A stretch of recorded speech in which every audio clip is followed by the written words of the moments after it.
Ah, Three. okay.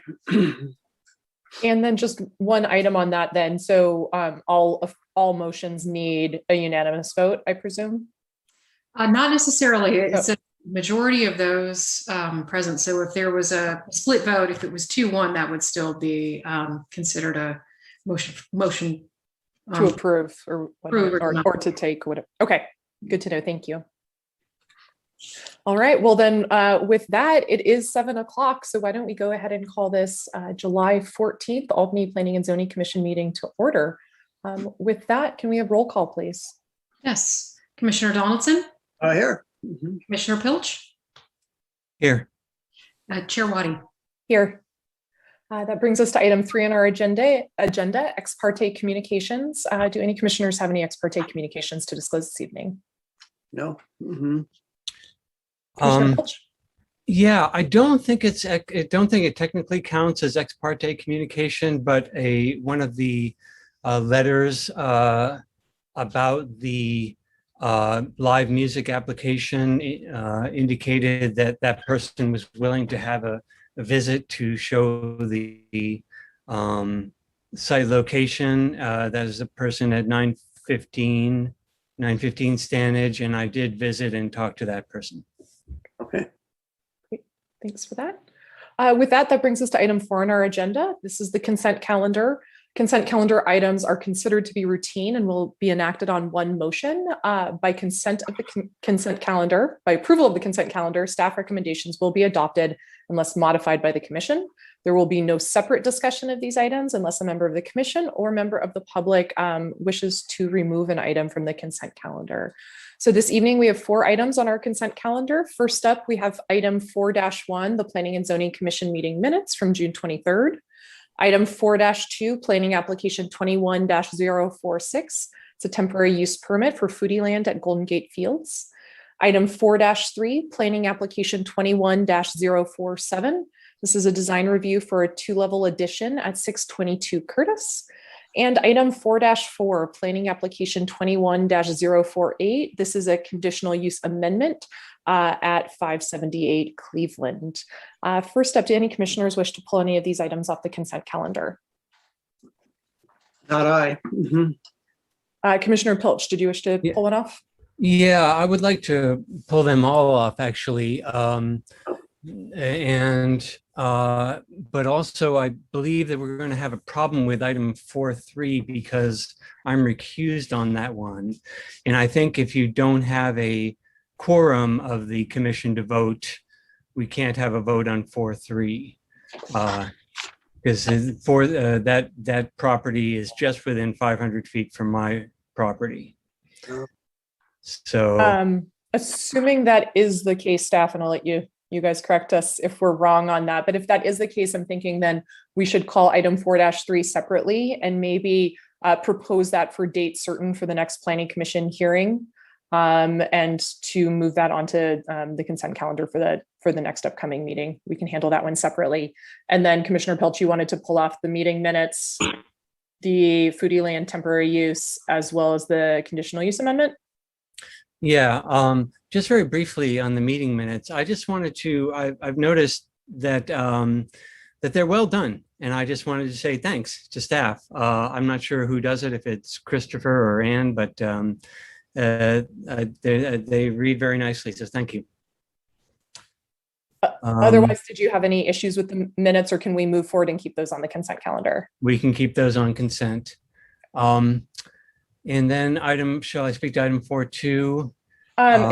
If you want to speak to it, we should probably pull that off so we can hear those items separately. If it's just a quick comment and we can otherwise, or question, we can otherwise keep it on the consent calendar, but otherwise we should probably move what we can on the consent calendar and date certain, and then we'll call those individually along with public comment. Okay. So with that, then why don't we go ahead, if we can get a motion on the minutes, item 4-1 on the consent calendar. Do we have a motion? I'll move approval. Okay. Second. Great. On that motion, Commissioner Pilch? Yes. Commissioner Donaldson? Yes. And I vote yes as well. So the meeting minutes of June 23rd are adopted. If we could get, and staff, what is the exact date of our next hearing? Right now, it's tentatively set for July 28th. But on this, for 622 Curtis, item 4.3, because we don't have a majority of the commission, there's actually no action that you can take, even to continue it to a date certain. So it will just carry forward. Okay. Okay. Then it looks like that one is taking care of itself. Oh, actually, I do need to go back to item 4-1. I realized it didn't call public comment onto the meeting minutes. So if we can, sorry about that. If we can probably undo that vote, quickly open up for public comment on item 4-1. If you would like to comment on the meeting minutes, sorry about that, but now would be your time to do so. Chris, is there anyone in public comment for meeting minutes? Okay. Seeing it, we will close it. And I presume we have the same vote on that. If we can just do same call, same vote with a nod of the commissioners, we'll keep that motion on the minutes the same then.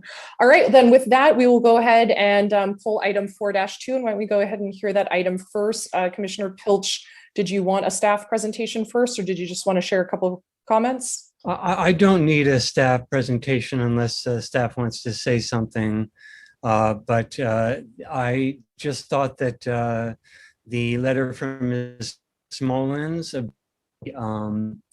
request for the bicycle parking that was a well done letter, and I wanted to see if I could move this item with her requests as additional conditions to the permit. That would be a motion that I would make. I so make that. Would you, Commissioner Pilch, be able to sort of articulate what those items are, just so we're very clear? Yeah. What conditions you'd like to add?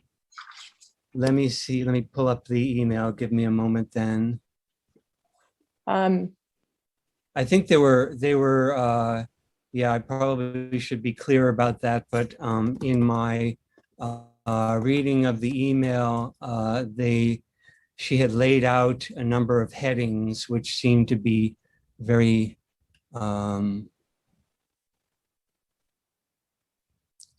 okay. Oops, it's not that one. I wrote a couple emails. I have the email up. I can just give you a brief summary so that the commission can discuss. That'd be great. Thank you. The first suggested condition relates to actually marketing in a media campaign for promotion of free bicycle parking using social media, posters, flyers, and other publicity. The second request is to have more and better wayfinding signage to free bicycle parking from the Buchanan and Gilman entrances in the Bay Trail, and signage such as flags on the bike cage itself. The third point in here is to provide a consistent enclosure around the bike parking for secure bike corral with the presence of security personnel, and also have signage which indicates lock your bikes. And that's it. Those are the three requests outlined in the correspondence. Yes, and I believe the way I read it is that I see it's attached to the to our agenda as well. Let me take a look. The way I read the publicity is that bicycle parking be included with any publicity. So on the flyers, if there's any social media posts done, I believe that's how it's worded. Okay, and just a quick question on that. I mean, are we allowed to mandate that somebody market their business in a certain way, or would that need to be the commission encourages type of language? It would be encourages. I can't recall another time where we've, through a land use permit request, dictated marketing practices to the applicant. It's a bit out of the typical conditions of what we see for land use permit applications. So we could have an encourage on the marketing, and then we could mandate wayfinding as well as a physical enclosure, since those are more sort of physical and signage related, more typical land use. Okay, great. Commissioner Donaldson, you had your hand up? Yes, I saw the letter too. And I generally support it, but I'm wondering if the applicant has seen the letter, and maybe we should ask if the applicant has any concerns, issues about being able to implement these recommendations. Yeah, I was going to ask the same question. Chris, would you be able to see if the applicant is available on the line to respond? to agreement of those conditions? Yes, one moment. Yeah, Kevin is here. Kevin Wang is the project sponsor.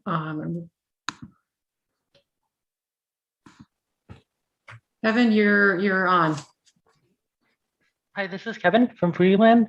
Yes, I have taken a look at the letter and I have read the entire letter. And I do agree in terms of mentioning of including that enclosure. We'll definitely, it's definitely something that we can add this year.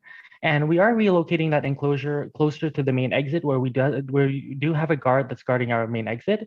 So in terms of security, that area is will have someone nearby within 5 to 10 feet from the enclosure. Okay, so just to summarize, you'd be in support of including those conditions of approval if we encourage you to include it in your marketing, included improved wayfinding at the Buchanan intersection down there, as well as having a fully enclosed bicycle parking facility? Yes, definitely. So we can add in the free bicycle parking in terms of our Eventbrite page and our website, but certain certain media that we've already published, we might not be able to edit, but anything moving forward, we can definitely include it in terms of things that we post on our website and then on our ticketing page as well. Wonderful, thank you. And I know Commissioner Pilch, you made a motion of that. Before we go ahead and then call that motion, why don't we go ahead and open it up for public comment since we did pull this item individually. So members of the public, if you are here to speak on item 4-2, the temporary use permit for Foodie Land, now is your time to get in the queue. Chris, do we have any other speakers? I don't see any other speakers at the moment. Okay.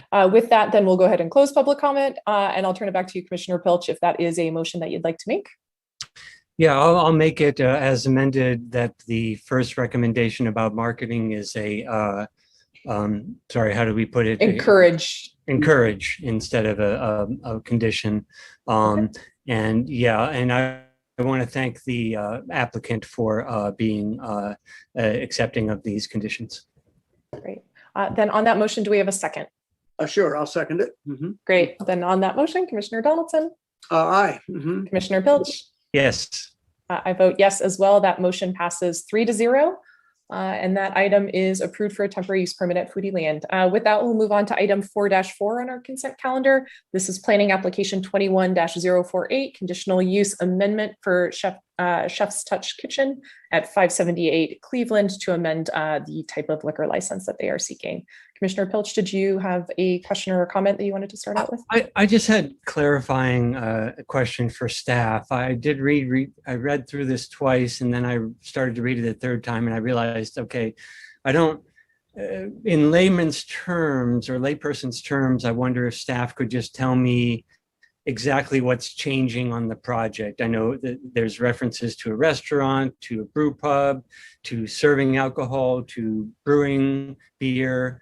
Can you just describe in simple terms? Yeah, so this is a project where the larger use permit was approved in 2019. It's currently under construction. The applicant, as part of the initial review through the commission, had applied for different licensing and had amended that once. And with this request, has decided not to construct an on-site brewery due to cost. So instead, they are looking to have a type 47 license to go with the restaurant component. So that's beer, wine, and spirits. The reason it's coming to the commission is that it's explicitly stated in the code that beer, wine, and spirits and the related licensing in the commercial mixed use zoning district have to go to commission for the use permit. So it's actually specific to the type of request that has been filed. But otherwise, it's really just a kind of a procedural step for the applicant to provide record of this to submit to the Department of Alcoholic Beverage Control as part of their licensing. So if I heard correctly, then it's the final project will be restaurant serving beer, wine, and spirits. That's correct. Instead of building out a full brewery, which it turned out to be quite cost prohibitive for the applicant. Okay, thank you. That's all I needed to know, and I'm done with my questions and comments. All right. Then with that, I could move approval. Then I think it's appropriate. Sure. And before we call the motion, then let's go ahead and open it up for Oh. public comment on this one. Now is your, sure. Now is the public's opportunity to speak on this item. If there is anyone, please raise your hand in the queue. And Chris, are there any speakers? We do have one hand raised, and it's a phone number. So I will go ahead and allow this individual to speak.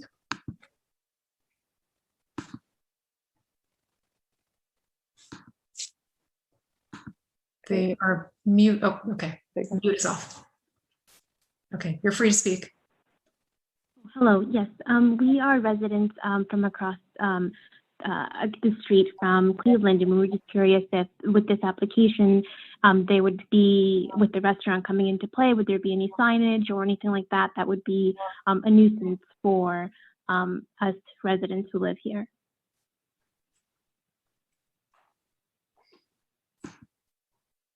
I'm happy to answer that. There was signage that was approved as part of the original application request.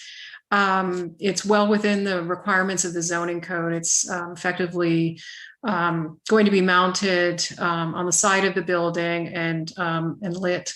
But it's proportional to the building face. It's within the requirements of the code. There's nothing beyond that proposed. It will simply advertise the restaurant and the other commercial kitchen operation facility.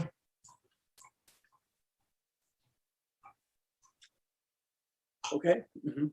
All right. Great. And I'll just add on that, I do believe from my recollection of that previous item, we talked about the signage quite a bit, and the signage was ultimately approved. So that is not being reopened as part of this amendment. We're purely focused on the liquor license type. Great. Okay. With that then, Chris, are there any other speakers in the queue? I'm not seeing any other speakers. Okay, great. Then with that, we'll go ahead and close public comment. And Commissioner Donaldson, you've got the Yes, floor. sure. Yes, yeah, I'm happy to move approval of planning application 21048, amending the conditional use permit for Chef's Touch Kitchen and Catering on Cleveland. Great. Do we have a second? I'll second. Great. Then on that motion, Commissioner Pilch, Yes. Commissioner Donaldson, Yes. Mhm. and I vote yes as well. That conditional use amendment is approved. With that, we will move on to item 5 on our agenda, which is announcements and communications, of which there are none. Item 6 on our agenda, this is general public comment. This is the moment in time for folks from the public who wish to speak to the commission on an item that is not otherwise on today's agenda. And if you do, that you have 3 minutes to speak. So now is your time to raise your hand if you'd like to address the commission on an item not otherwise agendized this evening. Chris, do we have any speakers? I don't see any hands raised at this time. Okay, going once, going twice. With that, then we will go ahead and close general public comment, and we will move along on our agenda to item 7. Item 7 are discussion and possible action items. We have 2 items this evening. First up, we have item 7-1. This is planning application 21-044, conditional use permit for live entertainment at 1175 Solano, also known as 5 Tacos. And with that, we'll turn it over to staff for a presentation. Yes, I am going to share my screen with you and give you a brief presentation overview of the project. Okay, before you tonight is a conditional use permit request for live entertainment at 5 Tacos and Beer, which is located at 1175 Solano Avenue. The applicant has applied for a live entertainment permit to have live entertainment at the site at 5 Tacos. The business opened a little over a year ago and currently operates from 11 a.m. to 9 p.m. 7 days a week. This is a street view of the business. And this is a site plan just to give you some context. 5 Tacos is located at the corner of Solano and Stanage. And there are additional restaurant uses within the block, including Little Star Pizza and Boss Burger. Entertainment permit, the purpose and the requirements are defined within the city's zoning code in section 2020-130.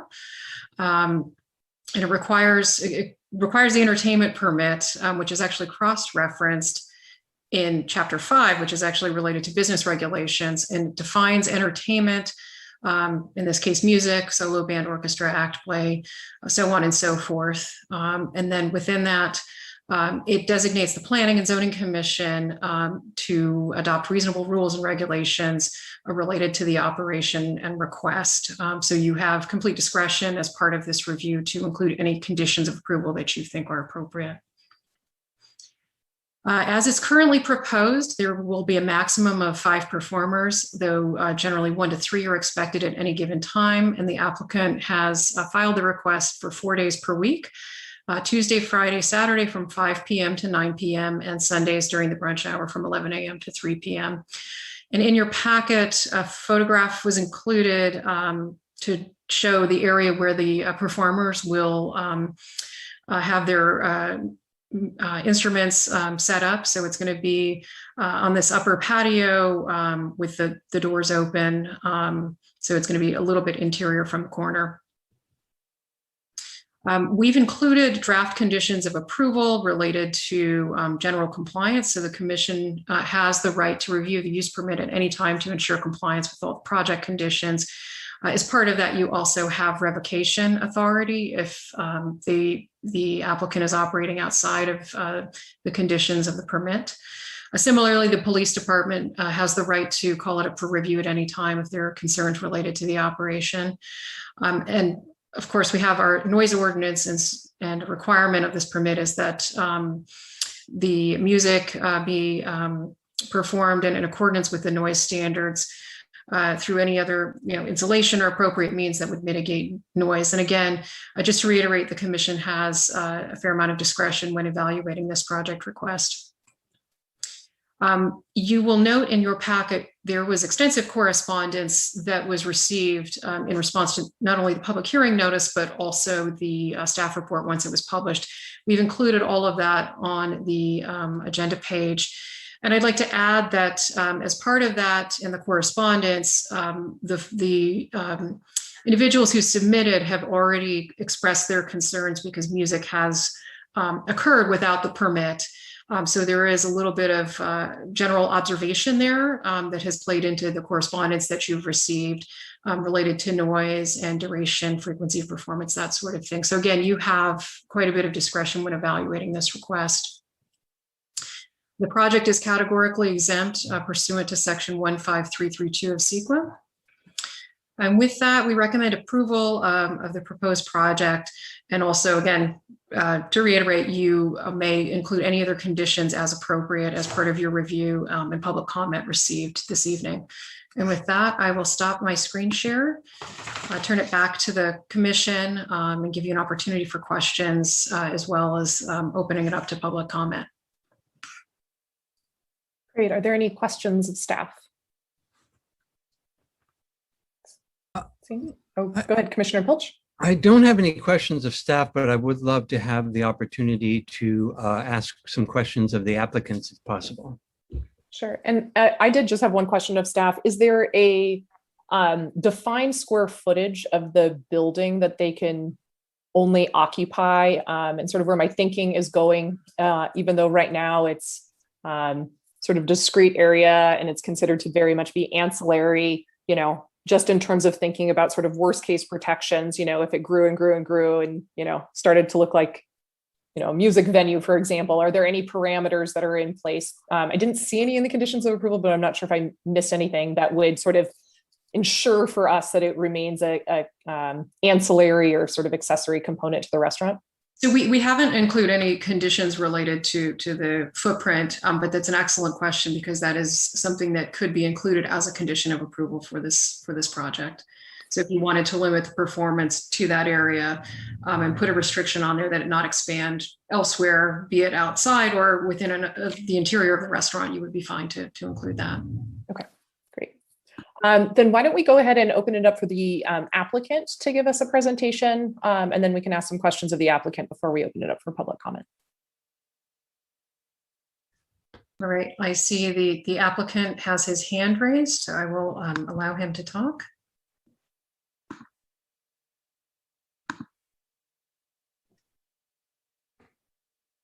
It looks like I have to make him a panelist, so I will take a moment to do that.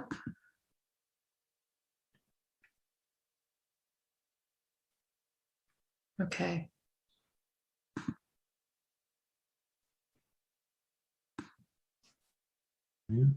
Hello? Hey, Edgar, we can hear you. Hi.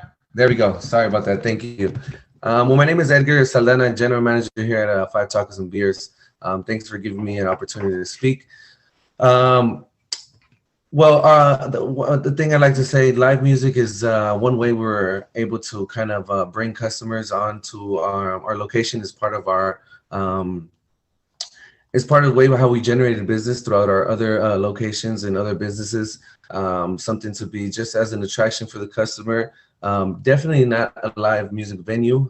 It's just a couple of hours while the customer is dining to come and be able to join a nice live and live music and have a better experience at our restaurant. But we do want to address the concerns of the neighbors. Definitely, we know we are new onto Albany and would like to just address the concerns. And so we would like to get to maybe a little fair agreement, something that's for both of us in the benefit, even lowered it down to 2 days a week, Tuesdays and Fridays. Definitely want to keep it into the music level where people across the street can hear it if the windows are closed. Obviously, the live music is going to create some type of noise, but it kind of just allows our customers to just enjoy a live venue of music while they're dining. Definitely nothing further than that. No, nothing after hours. Nothing of dancing of some sort. It's just how we have been operating our business. It seems to work for us. Bring people into our neighborhood. A lot of our customers themselves that came when we had live music are now also concerned, asking us, what's going on? Why are you not having it anymore? And so that's why we would like to continue with our live music. But of course, with the approval of the city and the approval of the customers, community members.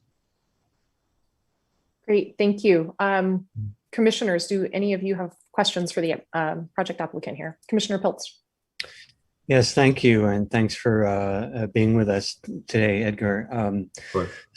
So I think you answered one of the questions, which is the reason why you do the music, which is that it attracts customers. You found it attracts customers in some of your other restaurant businesses, I'm guessing.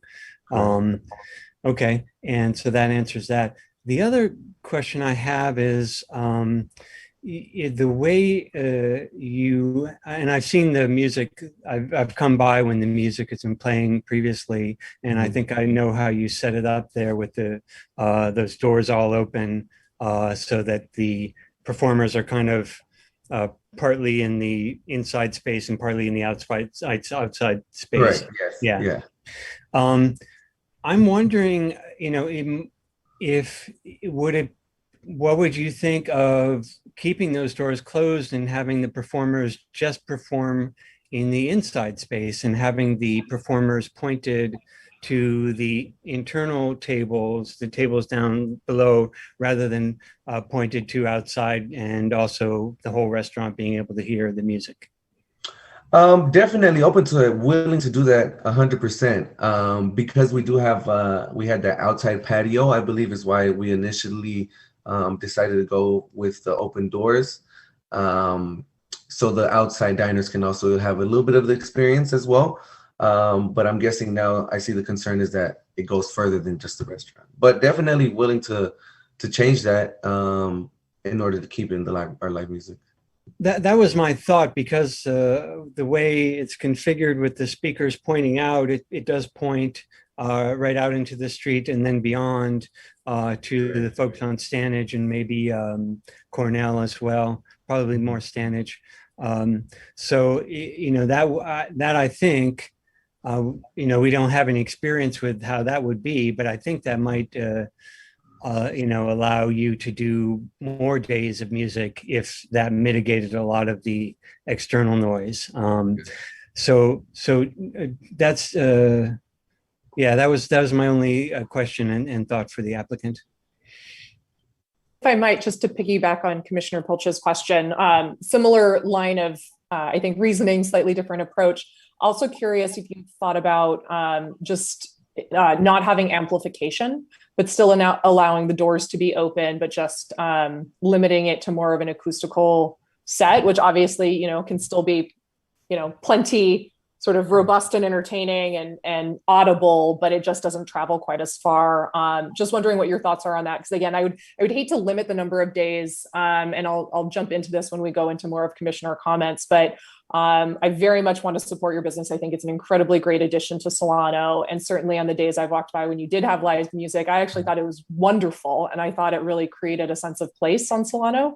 I'm very empathetic though to, folks who live nearby who have, small children, trying to put them down while, the rest of us might be enjoying a beer, but small children might be trying to go to sleep. So I'm also sympathetic to that, and just trying to think of ways where you can get as much of a win-win, enough days of the week to bring in that extra revenue, but it might, the distance, sort of the dissipation of sound might be more constrained if it's not amplified.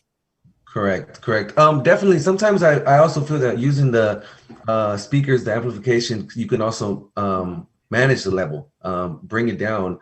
Of course, the live music itself creates a certain amount of noise, but the amplification usually is also for the live performer, and that can always be adjusted to be lower or higher. We can definitely eliminate the amplification of the actual instrument to reduce the level of noise for the community. Another thing, the placement of it, as he mentioned before, was how it's faced outside. We can always adjust it, still have the doors open, but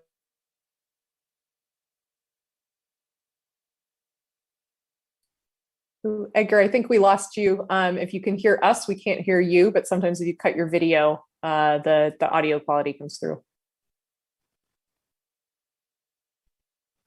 Oh, there we are. I think we have you back. You might want to cut your video. We lost you on the, yeah. Okay, sorry about that. My internet might be a little bad. What I was just saying is, besides the fact of changing the amplification, definitely we can get that off. It only amplifies the instrument, which already has its own noise. So the only other reason we had it was for the artist, the live performer, actually singing. And another thing is the placement of how the commissioner said, where it's facing the outdoor. We can adjust that where we can move it and have it facing indoors, which will reduce the noise going outside. So very open, very definitely open to doing adjustments. That's just the way we kind of decided to do it in the first place. But as far as moving forward, we would love to have the live music. I see the customers would like to have it, and we would definitely go with adjustments to make that possible. Okay, Commissioner Donaldson, did you have a hand up? Oh, I think you're on mute, Commissioner.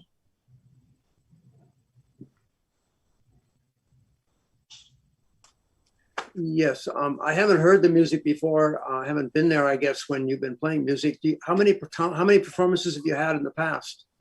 I believe the most that we've had at once was 4. And it's usually 3. We did a specific group. Their name is actually Tres Amigos, which translates to 3 amigos, 3 friends, and because it was 3 performers. We brought a different group in to try them out, where they had a 4th member in their group. Okay. But yeah, never has it been. I believe 5, maybe as a guest. They've one has brought in a guest singer, which would add that 5th, maybe if somebody's seen the 5th, but usually it's always 3. It has been 4 about once or twice. Okay. Mm-hmm. I don't think I have any other questions right now. Maybe one other.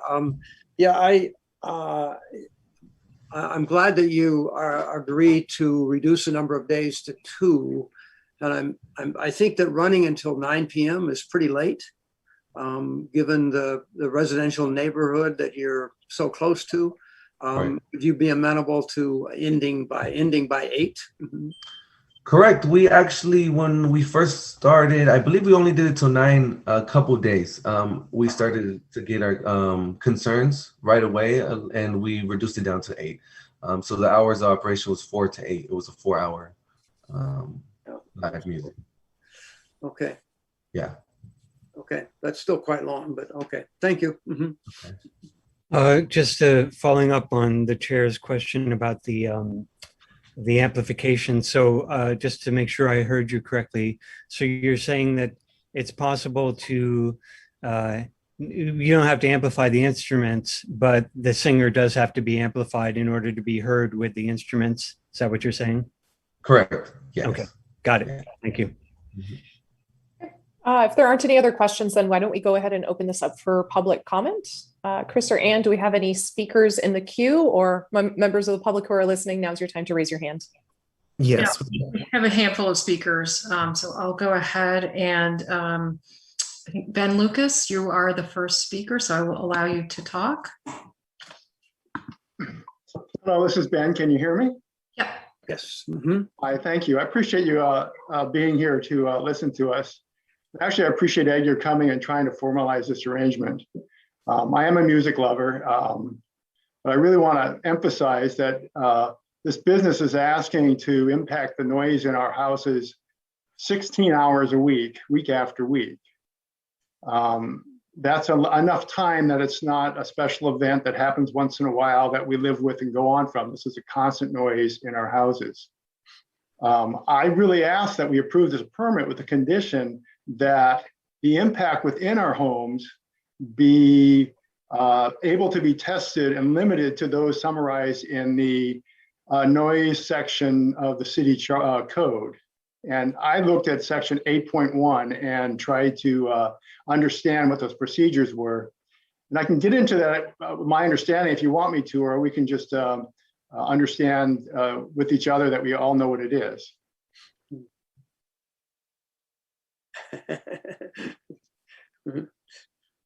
I get a laugh. Nobody. Do you want me to try to summarize it, or should we have staff? Go ahead. I think go ahead. Mhm. All right. I Thank haven't you. read it for a while. Mhm.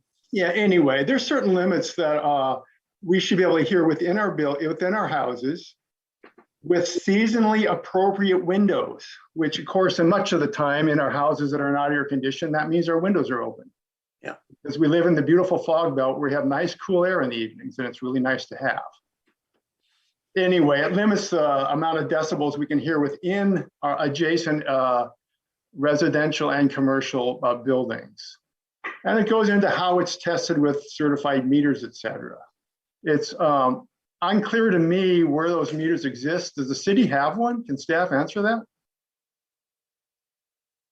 We do have a noise meter that we have available for anyone who wishes to use it. So if you were interested, we could provide that to you or any member of the public. All right, I would just ask that if you approve this, you put a condition in it that any neighbor who believes it's loud should ask that the levels be measured within their homes as defined in the code. And if there are any fees for that the business would pay for those. And then a deed, if they're above the express limits, that we take appropriate action to bring it back down to the appropriate limits. Now, it's not an issue to me personally, though it could be with some of my neighbors with kids, how many days a week it is, et cetera. But I just found that there were times when in our house, it made it, yes, we could function, but no, we couldn't relax. Time's up. Next speaker. Oopsies.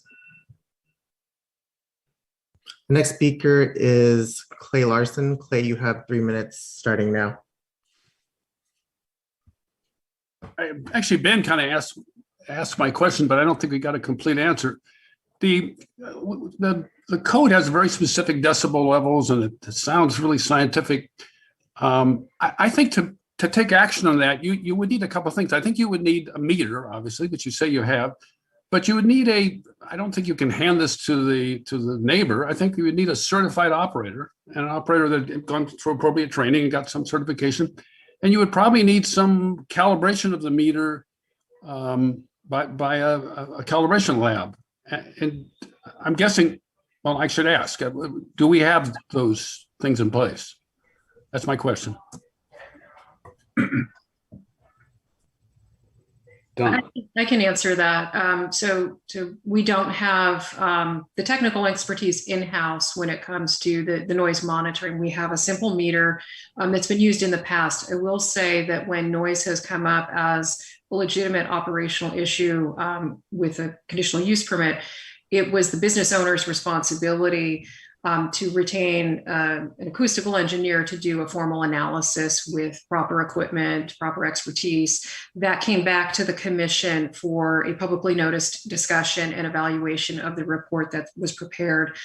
So if the commission is interested in including a condition, I think it would really be the responsibility of the business owner to retain the proper consultants who have the proper equipment and training to be able to do a formal assessment of noise impacts. All right, if I'm still on, thanks. It was a very good response. Thanks.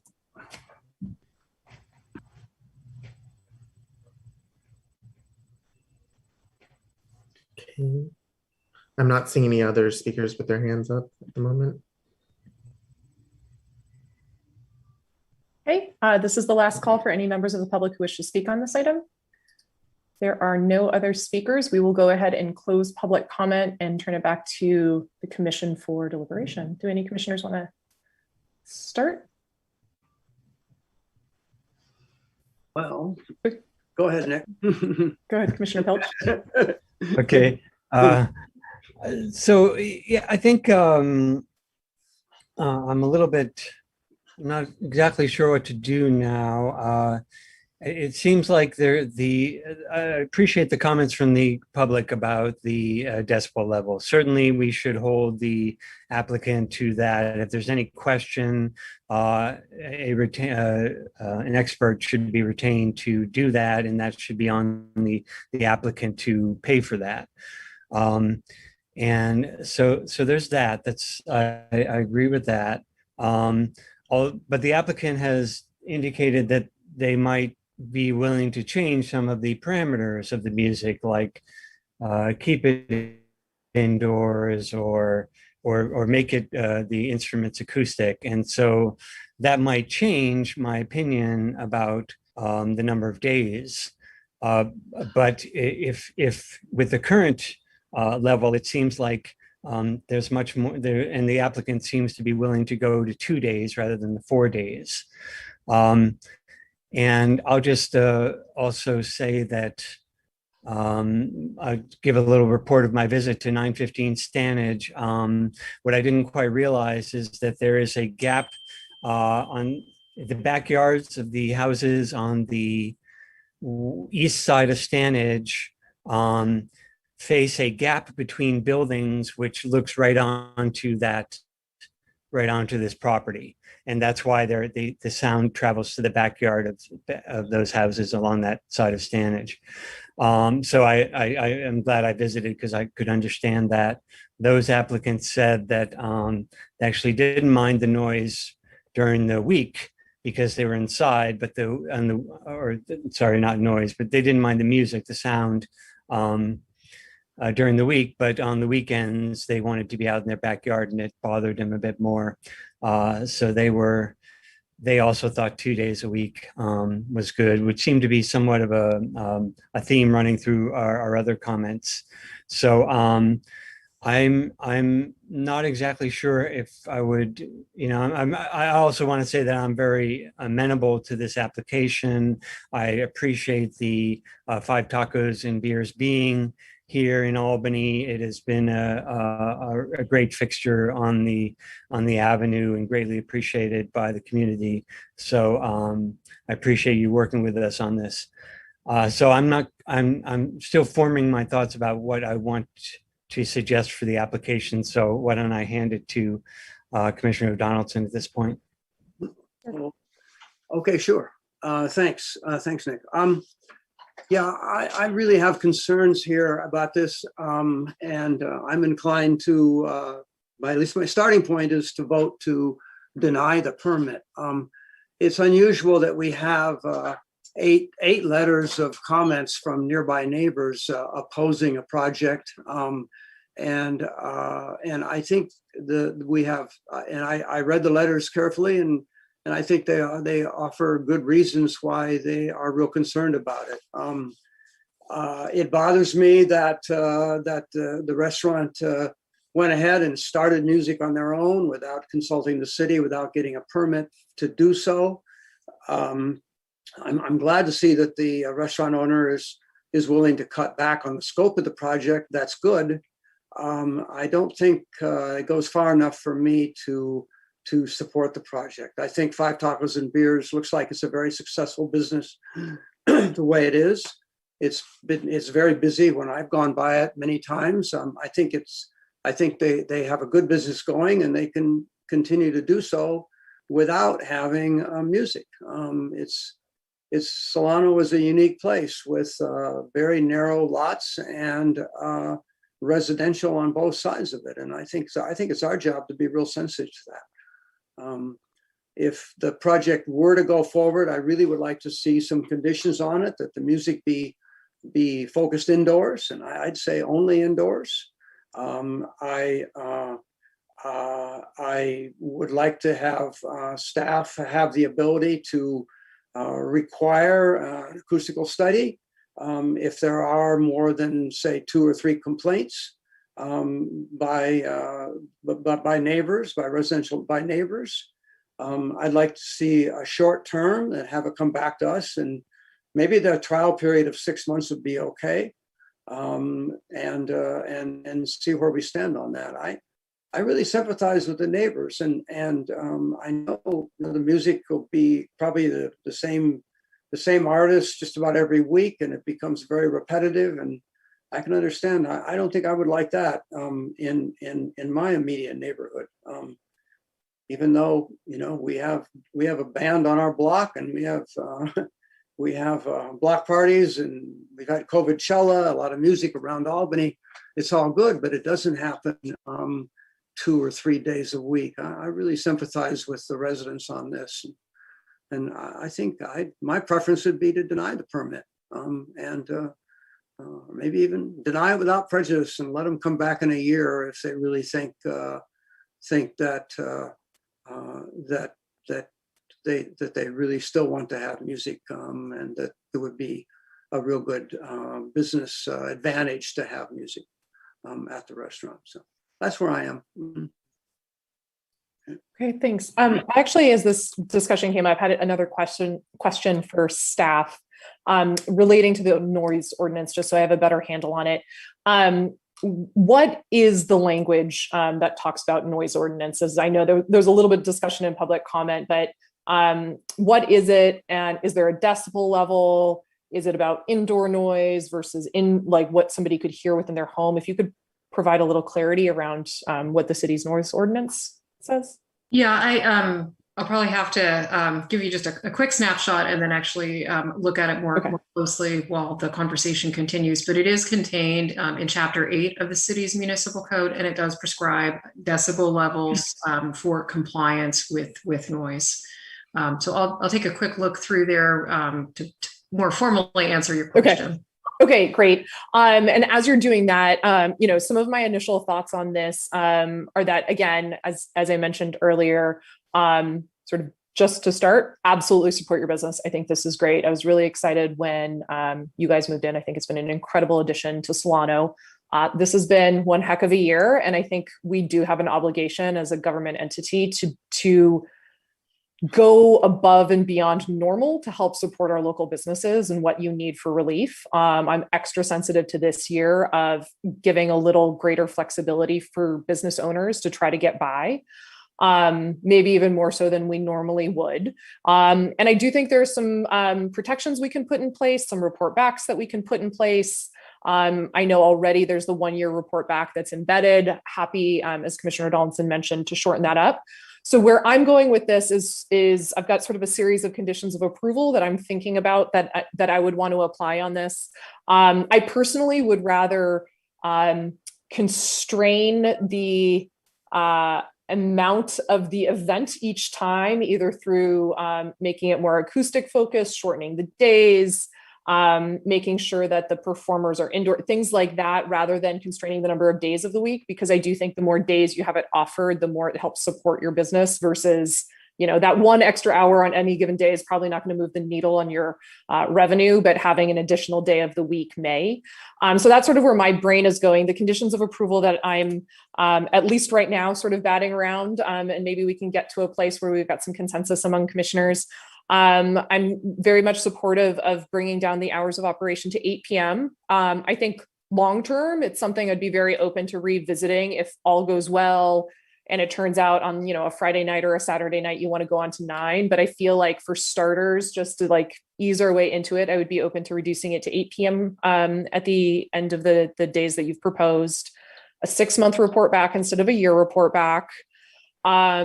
I do think that maybe within that first week or so of performances, and maybe we can put some other parameters, within the first 4 performances that you need to have coordinated with the city, a formal noise test at your expense to make sure that the performance noise is not audible beyond whatever the city standard is, and whether that's, edge of your property line, at the back along Stanage, or if it's, I'm not sure what the parameters are of like at what distance the noise gets measured, but something along the lines of within that first maybe week of performance that you guys coordinate to have a professional noise test done. I know at least in my day job, it's a very common thing to have noise tests done on places of entertainment. There are people who do this regularly. They're very reliable noise testing machines. So there's an industry around it. It shouldn't be that difficult to do, but I would be certainly supportive of mandating that condition. And that way also, if you realize that doing that noise test, you're way off the board, we're catching it early on, and it'll let you guys make the adjustments that are necessary in order to sort of mitigate that sound further early on and help with sort of those good neighborly relations before it becomes a problem. You're kind of proactively solving for it. I would be supportive of acoustic only, with the exception of vocalists. And again, I think that's where you guys will still have to very much temper the vocalists. I know, somebody who played in the Albany band back in the day, I know even acoustic, instruments can get loud, but I would certainly be ready to sort of have that starting point be, acoustic only for the instruments. And that I would be supportive of those doors still being able to come back, but mandating that the musicians must all be located fully within the enclosed building. So again, at least it's tempering by having sort of a ceiling and 3 walls that you're inherently sort of dampening some of that music. But I do think some of the joy of having people who are sitting outside and in the new parklet, I mean, I do think that is part of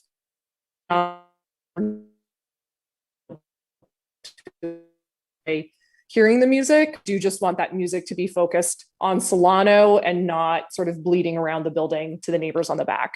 So anyhow, that was sort of the series of conditions that I had laid out there. I think that's about 6 conditions. So hours of operation reduced by an hour, 6-month report back, a noise test within your first week, acoustic only other than the vocalist. And then the other one was making sure that if there are any speakers, they face inbound or to the side. Acoustics are funny, and sometimes facing them inbound makes it bounce out more, but sort of playing around with whatever the lesser intensity is. And then having all musicians fully located within the interior space of the building. So that's sort of at least the starting place that I'm at to start putting some ideas down on paper. And happy to hear if there's any alignment or strong disagreement on those or whatnot from fellow commissioners. Commissioner Pilch.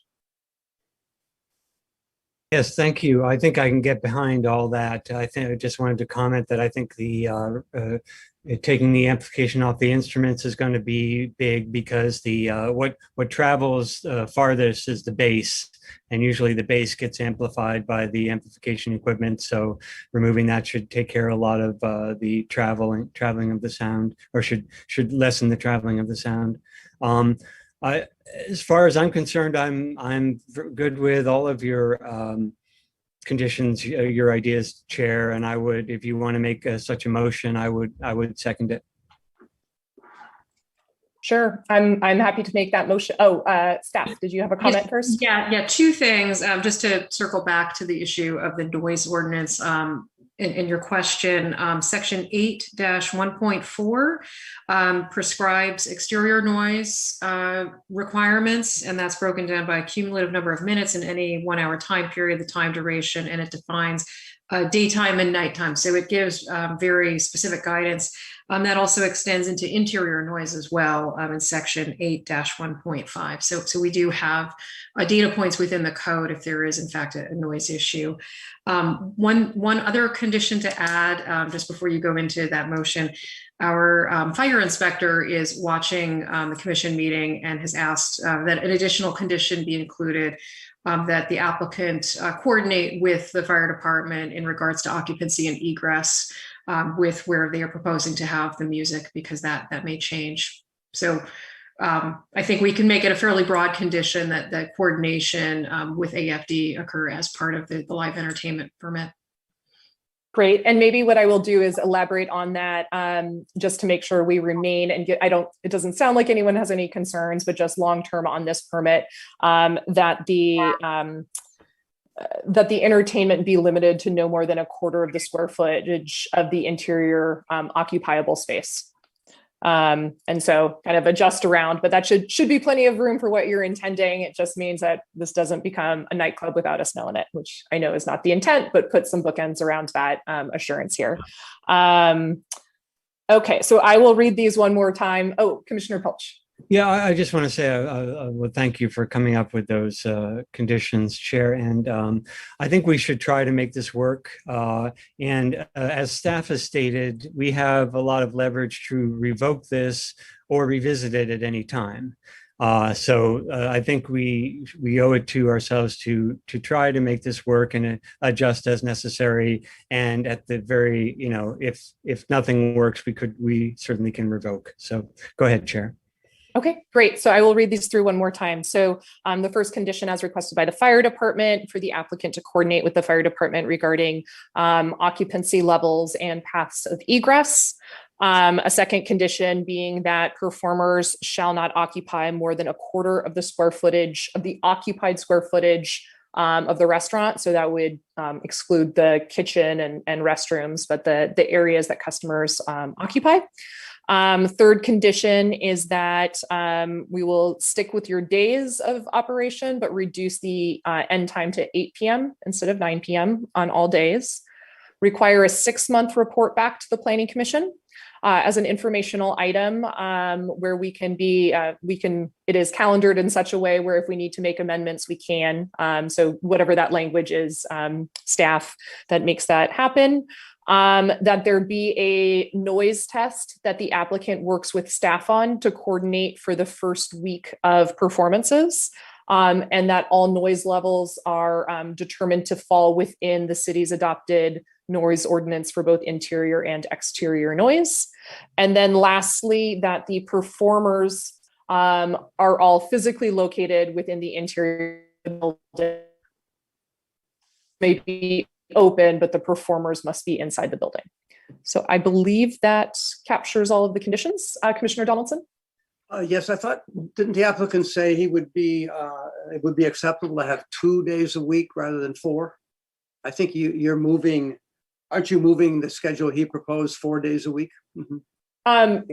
Yes, I think at the beginning there were a lot of, I'd be willing to do lots of different things. And so my feeling is if they're willing to do acoustic only, I would rather give them more days to help increase their revenue and have there be no acoustic and have that be part of the solution rather than just limiting the days of options. So I was kind of going with that approach instead of taking them up on 2 days. Okay, I understand. Mm-hmm. Thank you. Mm-hmm. Mm-hmm. And just to clarify, would you like to include a condition specific to acoustic only? Yes, that the instrumentals are acoustic only and that only vocalists may be amplified to the degree to which they're still in compliance with the noise ordinance. All right, that is my motion. Is there anyone who'd like to second it? I can second that. Okay, wonderful. Thank you, Commissioner Pilch. Then on that motion, Commissioner Donaldson. No. Commissioner Pilch? Yes. And I vote yes as well. So that motion does pass 2-1. So Mr. Saldana, those are your conditions of approval. I'm sure you can work with staff to sort of fine tune and understand how to implement those. But best of luck. And again, I would encourage everyone. I don't think we heard anyone complain about the business in and of itself and sees it as a value add. So I would just say, I think everyone should continue to work with each other. If things are too loud, reach out to staff. We'll do noise testing to get this to work. So That would be my plug for everyone. Wonderful. Then with that, we will move on to the next regularly calendared item, which is item 7-2. This is planning application 21-004. This is a conditional use permit and design review for a new mixed-use residential building at 904 Masonic. With that, turn it over to a staff for a presentation. Yes. Ooh, let's see. Unmuted. Can everyone hear me? Okay, sorry, thought I was muted. Good evening, everyone. Good evening, Commission, members of the public. Once again, we have before you tonight planning application 21-004, conditional use permit and design review amendment for a new mixed-use residential building at 904 Masonic Avenue. I'll give the presentation. We're happy to answer any questions at the end. Some background on the property. The subject property is a 3,751 square foot lot with a 980 square foot single story structure, originally built and designed to be a single family home in 1924. The zoning for the subject parcel is Solano commercial, with the neighboring parcel to the south zoned R1. Here's a street view of the property and the building as it sits today. And just to go over the timeline for this project, project has gone through several iterations and gone to at least 4 different meetings. The first one was 18090, and this was for a residential mixed-use building with 3 residential units on the commercial ground floor. It's important to note that we also adopted a new city ordinance to allow greater density in this subject parcel, which allowed for planning application 19-034 to take place, which proposed a 4-unit residential building on top of a ground floor commercial space. And then before you tonight is 21-004, which is the CUP and design review for the proposed amendments. Project requests. The applicant is seeking to amend the previously approved project, PA 19-034 at 904 Masonic. The proposed 2021 amendments include a conditional use permit for the live workspace to convert the previously approved ground floor commercial floor into a live work unit. Also a conditional use permit to eliminate all off-street parking for the project. Design review amendments to reduce the total resident unit count from 5 to 4 with the associated minor modifications to the building with the unit reduction, and to also remove the previously approved rooftop deck and staircase projection, and to locate common open space to the rear yard of the property. Ground floor modifications for the live work. Originally, the ground floor of the building was proposed to be purely commercial. The request before you tonight is for the applicant. The applicant would like to convert that space into live work. To do so, a conditional use permit would have to be approved by the Planning and Zoning Commission, as the parcel is located in the SC zoning district, and the zoning code indicates that a conditional use permit would be required to do that conversion. With respect to the 3rd floor modifications and the unit consolidation, originally there were 2 residential units proposed on the 3rd floor that mirrored the proposed and approved 2nd floor. The request before you tonight, the applicant would like to consolidate these 2 residential units on the 3rd floor into 1 large unit. And this requires design review with the Planning and Zoning Commission to consolidate the unit count, and to also review the building architecture associated with the reduction. Here's the previously approved front elevation of the building. You'll note the staircase projection and rooftop deck and guardrails at the top. And then what's proposed for you now is a shorter building without the staircase and the open space on the rooftop deck, with open space being relocated to the rear yard of the subject parcel. Continuance. April 2021. In April of this year, the project was continued from April 14th to the April 28th Planning and Zoning Commission hearing at the request of the applicant. Inclusionary housing, the previous scope of 4 apartments and 1 live workspace for a total of 5 units. The previous iteration of the project, which included the 4 apartments and the live workspace, was determined to be subject to the inclusionary housing requirements per section 2040-030, inclusionary housing of the Albany Municipal Code. And the code, briefly, it states that all developments of 5 units or greater are required to include dwelling units that are made to be available and affordable to very low income and low income households, or pay the in lieu fee. With respect to the city attorney confirmed that the applicability of the inclusionary housing requirements did apply to the previously proposed four residential units above the live workspace. Applicant challenge. On May 12, 2021, the commission received an applicant letter contesting the city's interpretation of the code and highlighted reasons as to why live work should not be subject to the city's inclusionary housing requirements. The city attorney provided staff in the commission with a memo, and in the memo, the city attorney outlined three main reasons as to why live work should be counted. The first being that live work spaces are categorized as residential uses in the zoning code and are treated the same as multifamily dwellings for purposes of parking requirements. The second being the proposed live work unit for the project is designed to be a permanent residential unit and occupied for permanent permanent occupancy by providing the bathroom, kitchen, and separate bedroom. And lastly, the interpretation is also consistent with the city's 2015 to 2023 housing element, which encourages live work development to be included as part of the city's diverse housing stock. Revised project scope, unit reduction. Based on a series of events that occurred and the city attorney's determination regarding the live workspaces, the applicant has revised the project scope and reduced the number of dwelling units from the previously approved 5 units to 4 units in total. It's important to highlight that this reduction in the residential units allows the applicant to forego the inclusionary housing requirements as indicated in the zoning code. 2021 amendments. With respect to the conditional use permit requirements, the ground floor modifications require a conditional use permit as they're converting the previously approved commercial space to live work, and also a conditional use permit to eliminate all vehicle off-street parking space for the project. With respect to design review amendments, the rooftop deck is proposed to be eliminated, and open space, as I mentioned, is going to be located on the ground floor in the rear yard area. The reduced unit count is also subject to design review. The the 2 units on the 3rd floor are proposed to be consolidated into 1 large unit. And thus, there are exterior modifications to work in concert with that change. Residential use classification. Section 2016-020 residential use classifications defines permitted residential uses in the city and specifically defines multifamily dwelling and live workspace. Both residential uses are proposed as part of this project and clearly fall under the residences definition. While the uses are distinctly defined, there are no restrictions that preclude a multifamily and live workspace being contained within the same project scope or building envelope in general.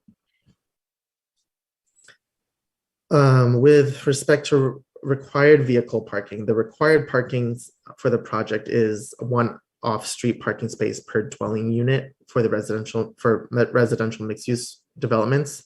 There are 3 solely residential units proposed for this project, and therefore 3 parking spaces are required. For the live work unit, the code states that 1 off-street parking space is required for the live work unit. So thus, a total of 4 off-street parking spaces are required of the project. Conditional use permit parking waiver. The applicant is seeking a conditional use permit to waive all off-street vehicle parking for the project. The conditional use permit is subject to the standings for the conditional use permit contained in section 2100030D, required findings for use permits. These findings are related to the necessity, desirability, compatibility, adverse impacts, and consistency with the general plan and zoning ordinance. With respect to required bicycle parking, the code states that 1 exterior bike rack per 1,500 square foot of commercial floor area is required. 1 protected bicycle space per residential unit is also required. Therefore, a total of 4 off-street protected bicycle parking spaces are required alongside 1 bicycle rack for the project. Now, what's actually being proposed by the project applicant, with respect to vehicle parking, the applicant is once again seeking to eliminate all previously approved vehicle parking spaces, which under the last application that was approved was 3 spaces at the rear of the building. This would result in 0 off-street vehicle parking spaces for the project. For bicycle parking, the applicant has voluntarily decided to include 10 bicycle parking spaces in the proposed rear of the building next to the trash receptacles alongside a detached bicycle shed at the rear of the property. One bicycle rack is still proposed at the front of the property and is to be located on the sidewalk. Bicycle parking, it's important to note that bicycle parking for the project has increased from the previously approved project. Let's see, conditional use permit parking continued. The applicant is seeking conditional use permit to waive off-street parking. Section 2020-040A5 of the AMC details the types of mitigation measures the commission should consider in granting the reduction in on-street parking. And there's an excerpt of the code provision below. And then off-street parking mitigation. Clipper card. The applicant is proposing to provide each new tenant, one per unit, with a Clipper card at the start of the lease, each with $50 per month thereafter.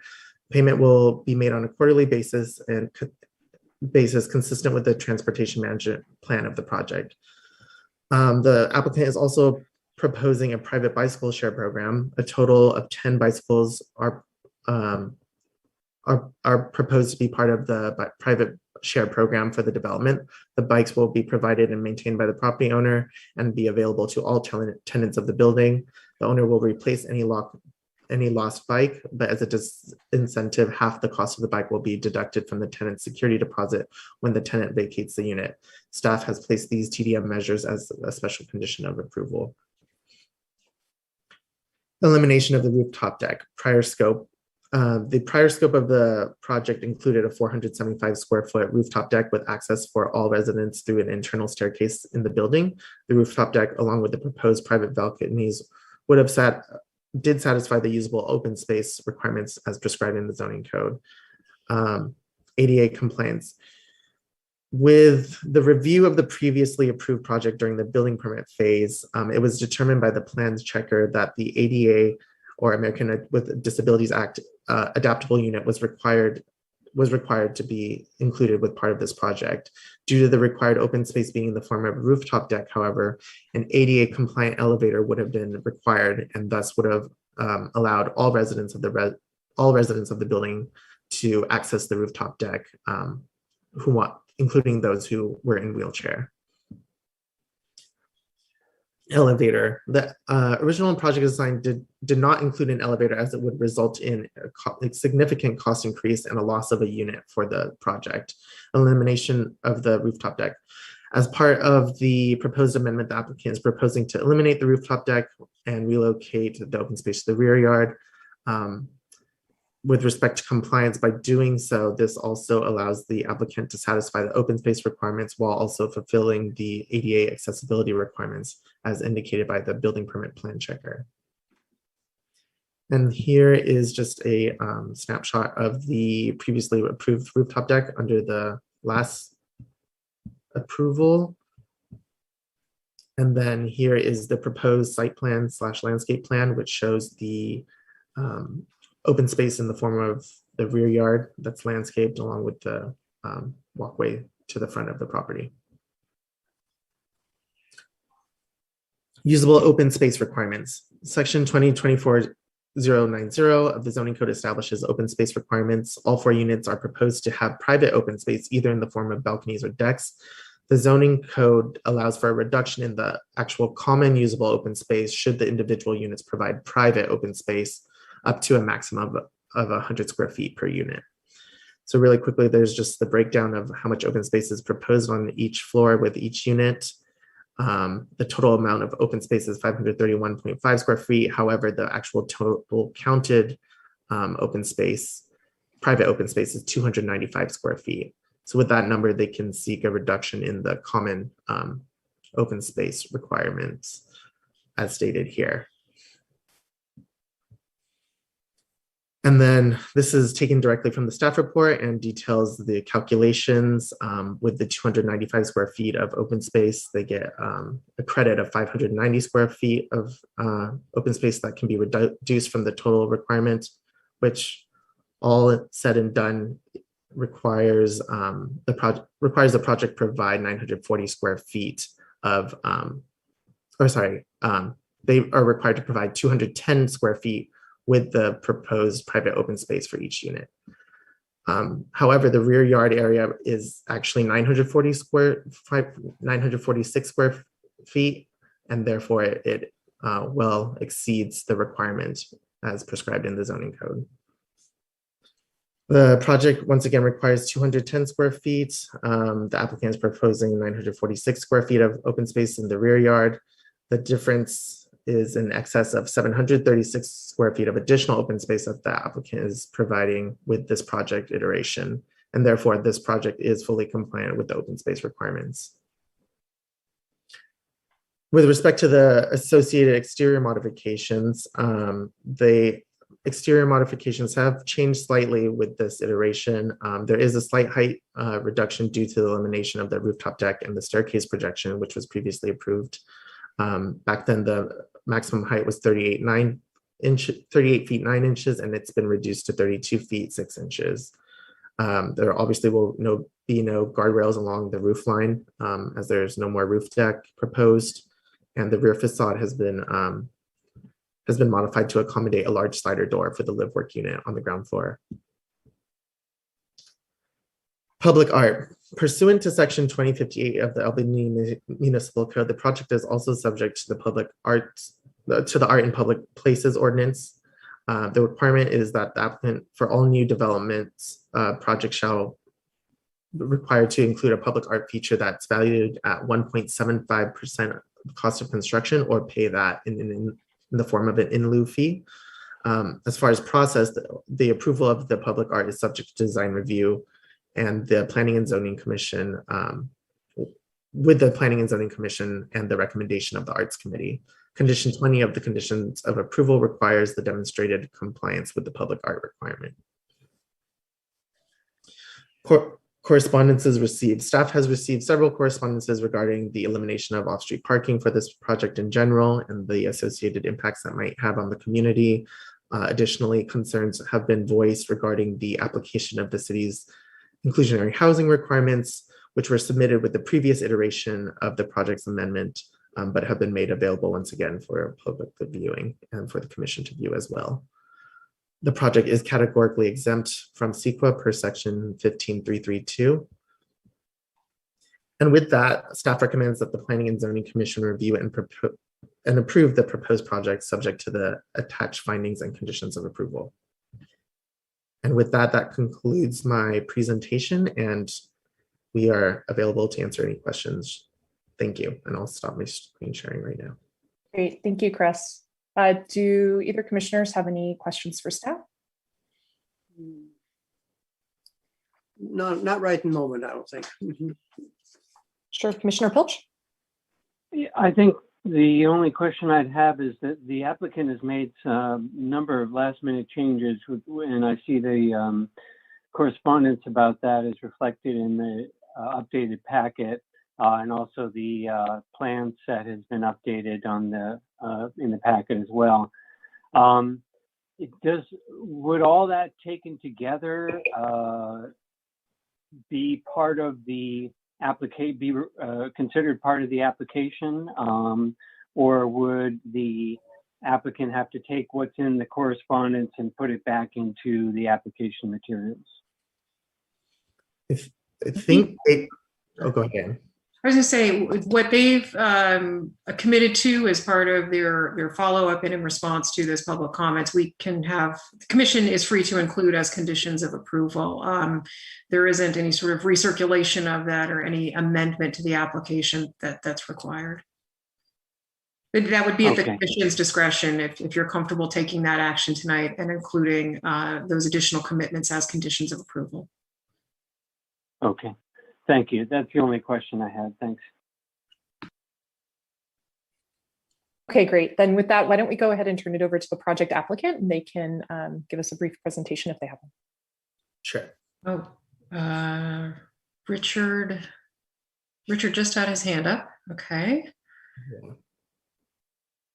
Okay, I'm going to allow him to speak. Okay, Richard, can you hear us?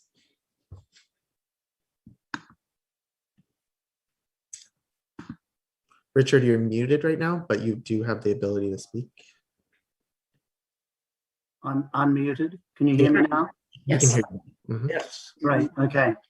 Well, first of all, I just want to thank Chris for a very clear and comprehensive history of the project.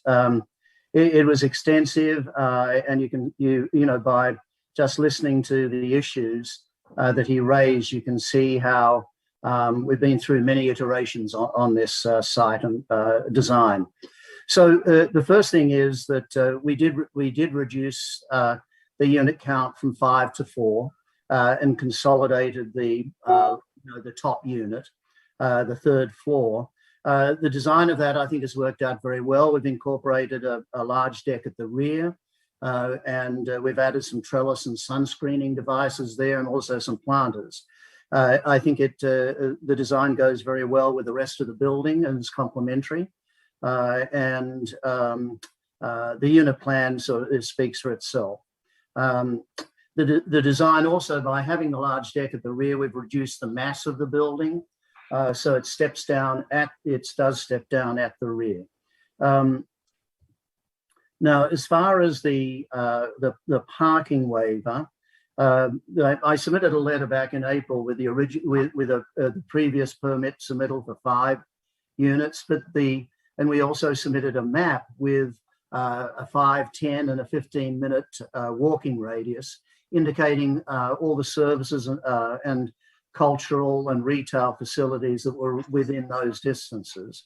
So the parking waiver request can be supported and approved by the Commission because the proximity of many essential services and amenities within a 10 to 15-minute walk, the availability of excellent public transport options, the availability of numerous car share operations, and then also the ride share. So the car, the car share are where you go in and rent the cars that are available that are grouped around around the East Bay, and then the ride share are Uber and Lyft services.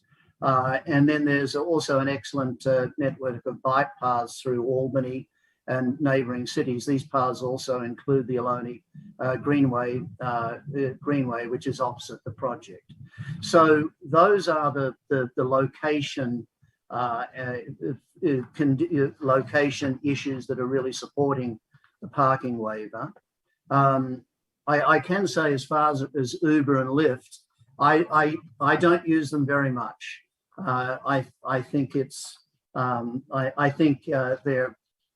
they can be expensive, but many of my friends and colleagues and also staff use them extensively.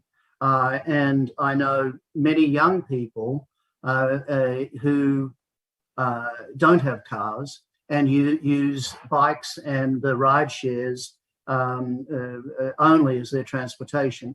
And if they want to go out of town on a vacation or a holiday, they then go ahead and use, they rent a car.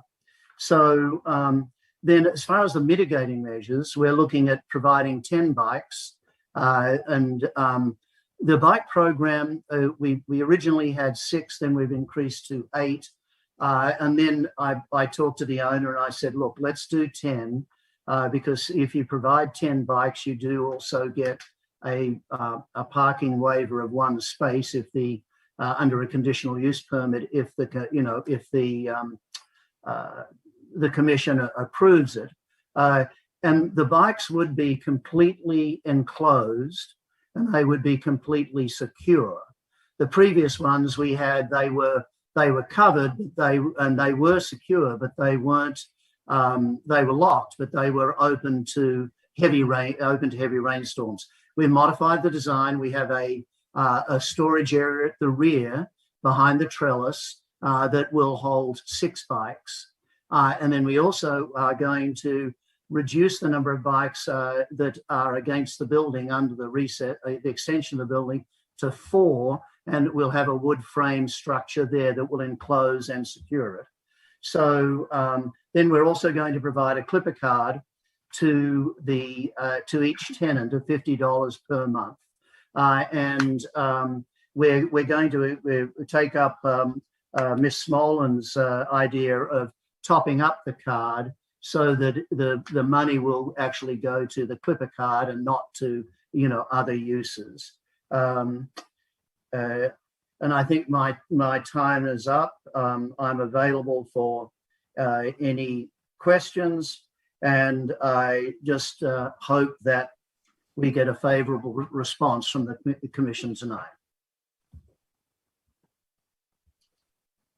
Great, thank you. Commissioner Donaldson, you have a question? Yeah, I do actually. A couple of things. We have a new set of plans in the packet the day or two ago, and I thank Christopher for that because I had requested it about the north elevation. It's sort of a design review question I have. And I looked at the north elevation in the new set of plans. And Richard, my question to you is, are you proposing a kind of a paint job on that north elevation that shows that will sort of a trompe l'oeil kind of configuration that'll show shadows and look-alike push-outs similar to what you have on the south elevation. It looks to me from the plans like that's what you're doing, and want to verify that that's the case. Mm-hmm. Yes, absolutely. This concept of doing a painted replica or a representation of the south facade was actually approved with the previously approved permit. Okay. So the changes to I think what we had to do at that time was make sure that we indicated that the color changes, etc., were expressed through stucco control joints and not just paint lines. So the changes on the north facade are obviously the rear deck on the third floor, and with the trellis and the deck railing there. But we did raise the parapet at the locations similar to the south elevation. So it actually gives the parapet an interest level, a little bit more design than just a straight parapet. And then you can see the outline of the adjacent building that is on the corner of Solano and Masonic. That's in red. Right. And Chris, I don't know if you can pull it up, but it can be viewed two ways. For me, knowing the project intimately, and for you, Chris knowing the project intimately, we would recognize it as a representation, or a painted representation of the south elevation. However, for people who are just walking down Solano and glimpsing over at the building and seeing it, they would see it as like an abstract mural on the building. So it can be viewed. Commissioner Donaldson, it can be viewed two ways. Mm-hmm. Right. Okay, that's great. Thanks. That answers my question completely. Mm-hmm. Great. Commissioner Pilch, did you have a question? No questions. Oh, no question. Okay, great. Then if there are no more questions for the applicant, why don't we go ahead and open it up to public comment? Staff, do we have any hands raised for folks who want to speak during public comment? Yes, we have a couple of hands raised. The first one is a phone speaker. I will allow them to speak right now.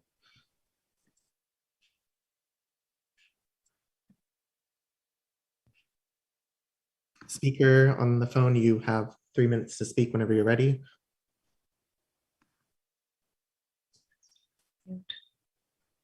Okay, perfect. Hello? Yes. Yes, I can hear you. Mm-hmm. My apologies. Thank you so much for taking the time to hear our concerns here. And from what was discussed today, I had just two primary concerns. One would be that the changes would mean that we'd be losing an apartment in the buildings, as it would go from, I believe, 5 to 4, and in doing so would also lose the requirement for a low-income apartment requirement. And the second one was the loss of the parking, which would I think that now that building is I think one family single use, and moving it to a 3 or 4 single use or family building space, but no parking provided for them, puts an undue pressure on that street and primarily Solano to provide parking for those families, for those residents, which currently I don't think would be adequately addressed by public transportation. Those are my 2 primary concerns. Thank you. Great. Next speaker up is Clay Larson. Clay, you have 3 minutes to speak, beginning now. I think it's a remarkable number of changes at the last minute. I think that suggests this project's not really fully ripened.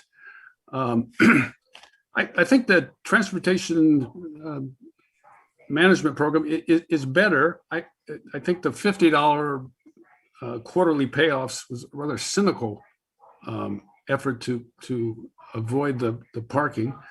There may be a practical problem. I checked, and the maximum value of a Clipper card is $300. So if they're not used, there would be no way to continue to add funds to it. I think if the commission evaluated the mitigation honestly, they would they could probably justify a reduction, and that's how the language of the regulations are written, a reduction in parking, but a total elimination is simply not justified. I don't think, and I think they should. I think maybe the commission should be. I'm trying to look this up. The commission should be follow the ordinance, and if you read the ordinance regarding the granting of waivers, it begins by stating it's the city's intent to require properties to provide the full amount of parking set forth in the regulations. It recognizes special circumstances and it recognizes mitigation factors, but I don't think if you grant a complete elimination of parking, you're following the code. So that's all I have to say.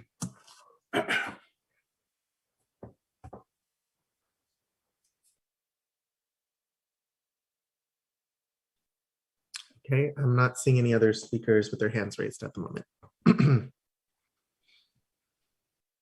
Okay, great. This is a last call for anyone who wishes to speak in public comment on this item. If there are no hands raised, we will go ahead then and close public comment and turn it back to the commission for discussion. Oh, is there another hand? Sorry, Commissioner, just the applicant's hand is raised again. I don't know if you wanted to let him speak again or. Sure, happy to let the applicant respond, but if we can keep your comment to no more than 2 minutes, just as follow-up here, that would be great. Sure. Richard. You have 2 minutes, Richard. Can you hear me? Yep. Great, thank you. So one of the things I didn't address in the last, and thank you for letting me speak again. One of the things that we did address as far as the parking concern is for also the Chamber of Commerce had a comment, a concern about Solano parking. We've done anecdotal studies, not official studies, but we've been at the project site many times during the past year, summer, winter, fall, weekdays, weekends, and there is always multiple spaces along Masonic on the east side, adjacent to the BART tracks. And I've submitted several photos to the commission, to the staff on that point as well. So the other thing is, Clay mentioned that we've made these changes, and the changes in the building, there haven't been any changes in the building itself. The changes have occurred in the actual storage for the bikes. And I was under the assumption that having the bikes undercover and secured was adequate.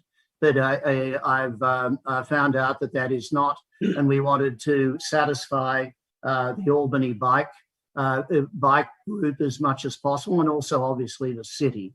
And then the other thing is, as far as we already did have a waiver for one parking space in the original permit, and with adding the bike program that we have, there's an additional one space.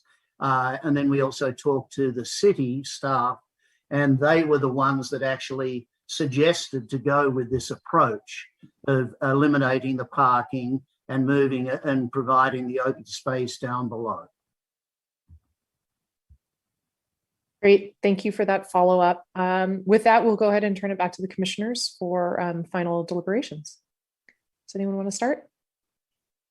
Nick, Sure, you wanna go Commissioner first? Donald. Oh, I can go. I can go first, I guess. Okay. sure, Doug. Yeah.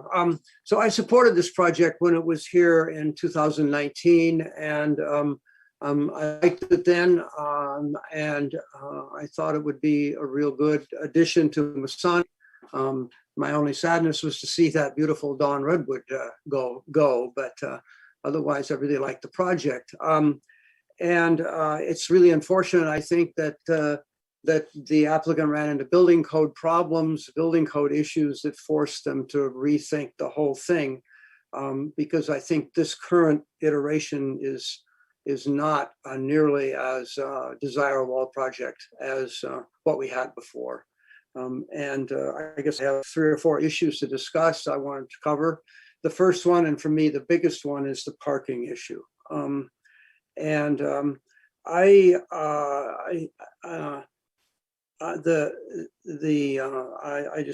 notes here. I think the staff report says the city attorney's memo indicates that live workspaces should be treated the same as multifamily purposes for the multifamily unit for the purposes of parking. And I just don't read it that way.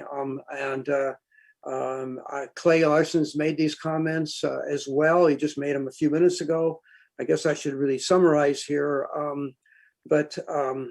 I actually have trouble understanding and agreeing with the city attorney's memo.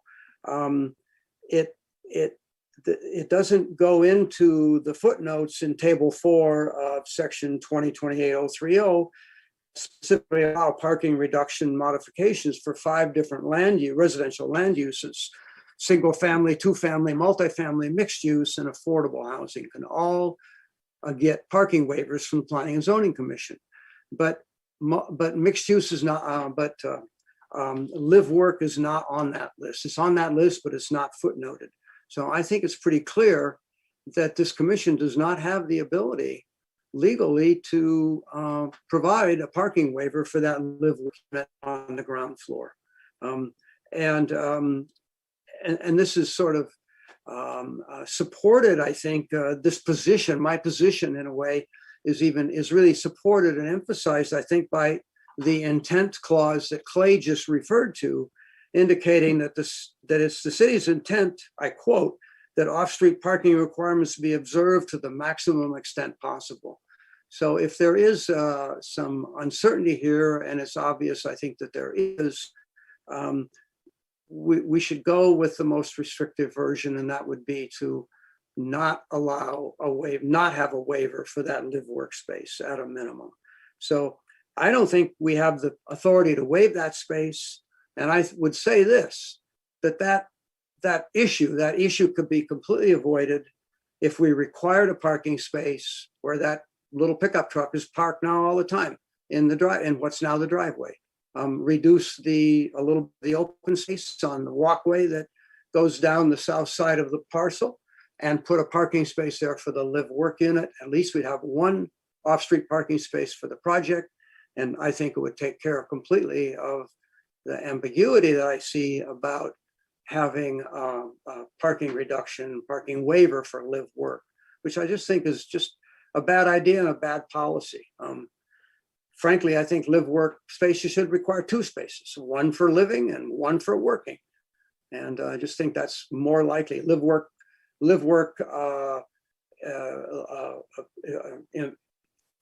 People I've worked with that live in live workspaces always have more than 1 parking space, and that might have been my experience. Then there's the fact that in order to avoid the inclusionary housing requirement, the applicants created a 3-bedroom unit on the upper floor. And we're being asked here to approve a 3-bedroom unit with 0 parking. I don't think that's wise. It's highly unlikely that a family or a living group, whoever's renting the 3-bedroom unit, would be a 0-car household. It's just highly unlikely to me. I just don't see it. And that means we're saying we're giving street spaces to this project. And I would say we're giving street spaces to the 2-bedroom units as well, and the live-work unit as well. We don't exactly know how many, but there will be a parking demand from this project. There's no doubt about it. And it's going to be on city street spaces. And considering that, in the book, The Big Parking Guru, David Shoup, in his book, Parking in the City, indicates that Palo Alto requires an in lieu fee of $67,429 for every parking space that's waived, every private parking space that is not provided. That's a lot, but that's what it cost Palo Alto to build parking spaces, to replace parking spaces in 2016. That's 2016 data. And so they provide the fee that's equal to the actual cost of the city providing parking. If this were Palo Alto, this project would then have a fee of $269,716 for waiving 4 spaces.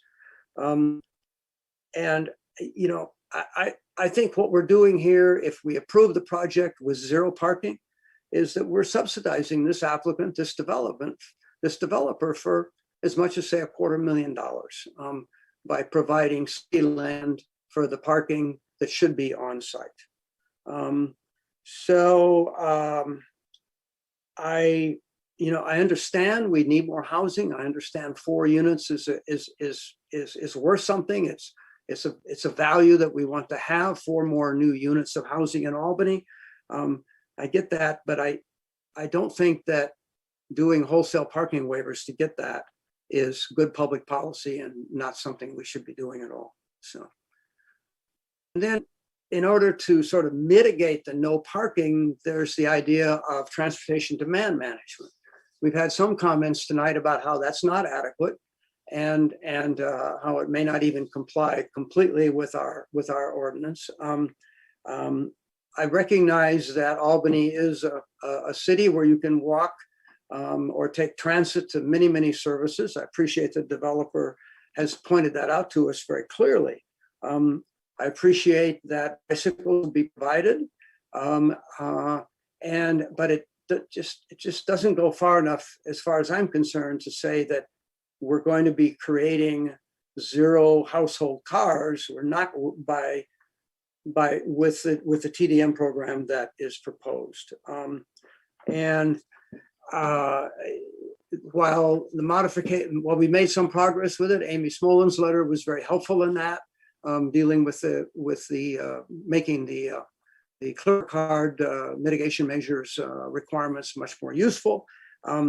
I would like to add one other thing to that, and that is that I think Clipper cards should be supplied to every occupant of the building, not just every tenant on the lease who signs the lease. I think that would at least make the mitigation a little more effective, and might have some effect in reducing the what I see is a very likely parking demand generated on our streets by this project.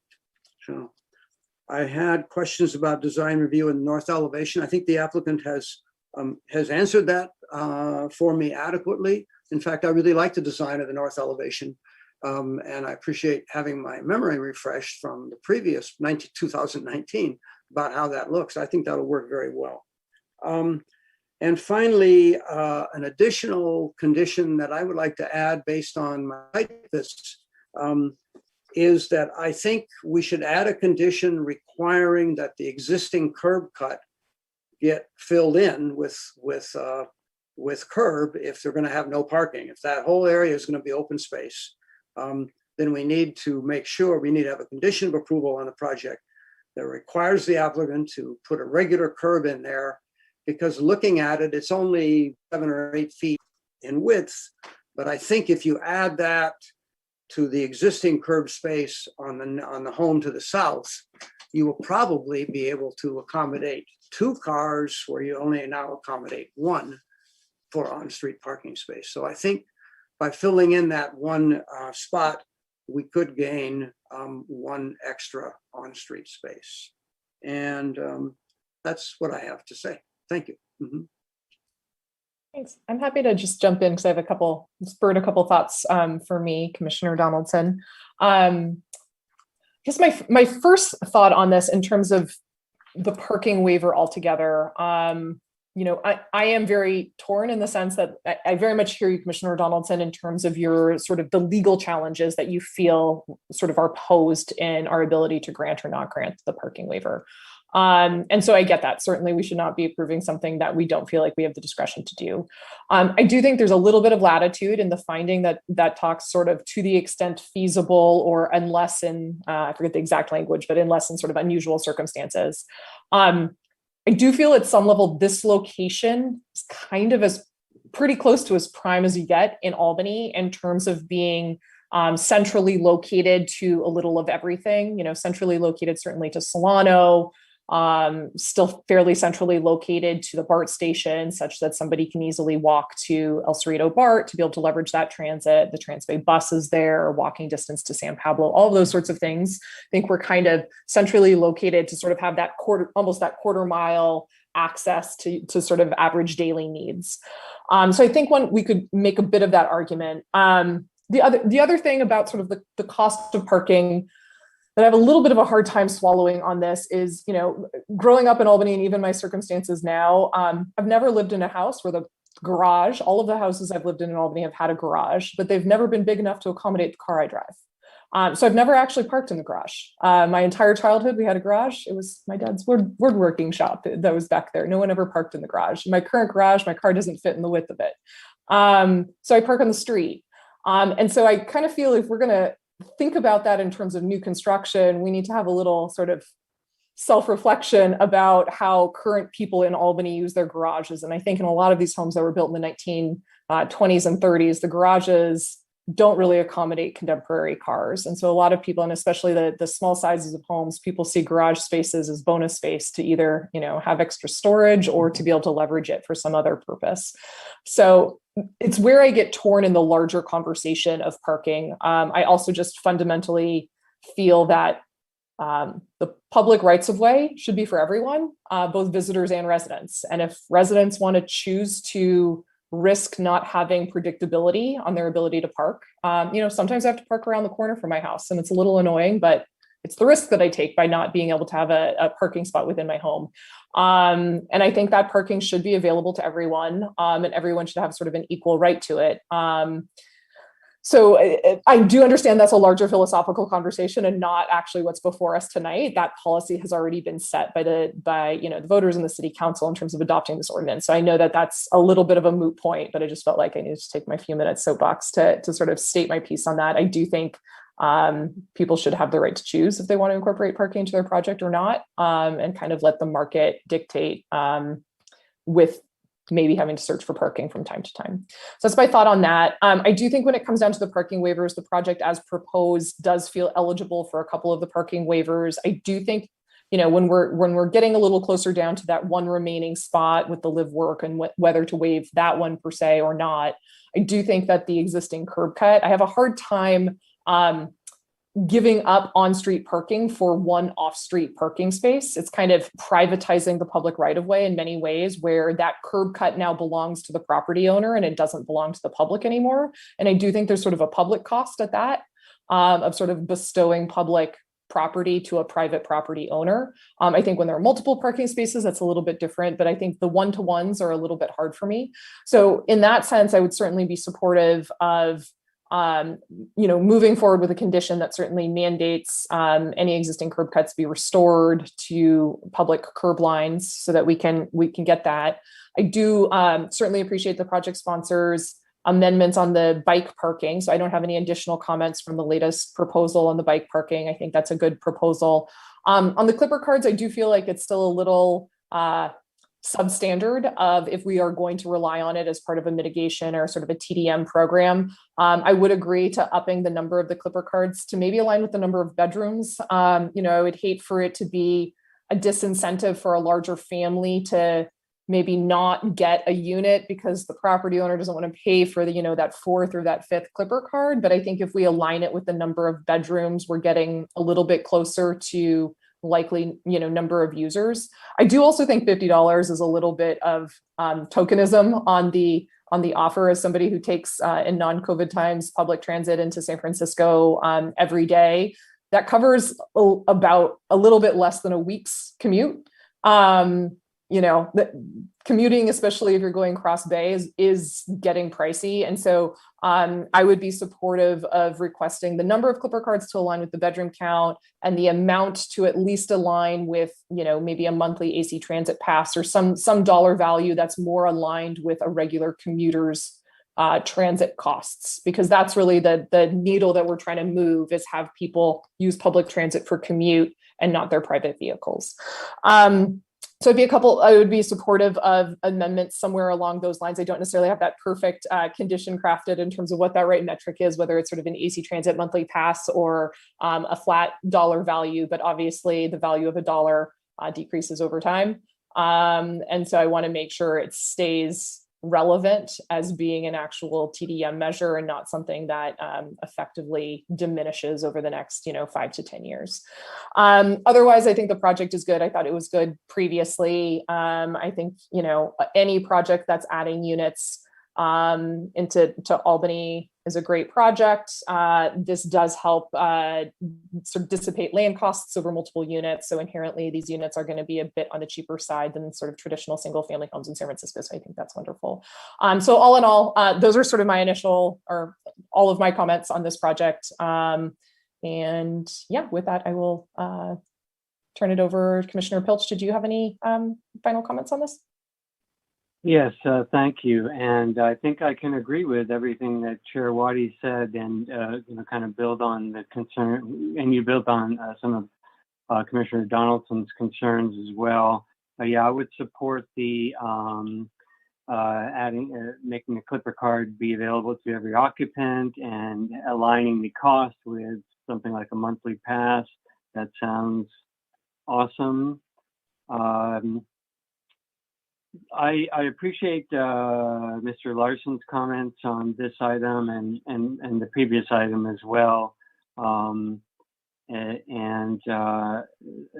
He talked about the clipper card as well. I'm glad.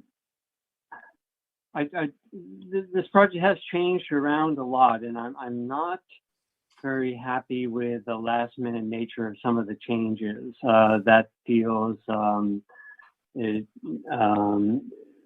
doesn't feel like it gives anyone a good process to follow. The commissioners are having to scramble to follow the last minute changes, and so is the public. So, and it does not make it feel like the applicant has heard some of the comments that have been said before and has responded to them.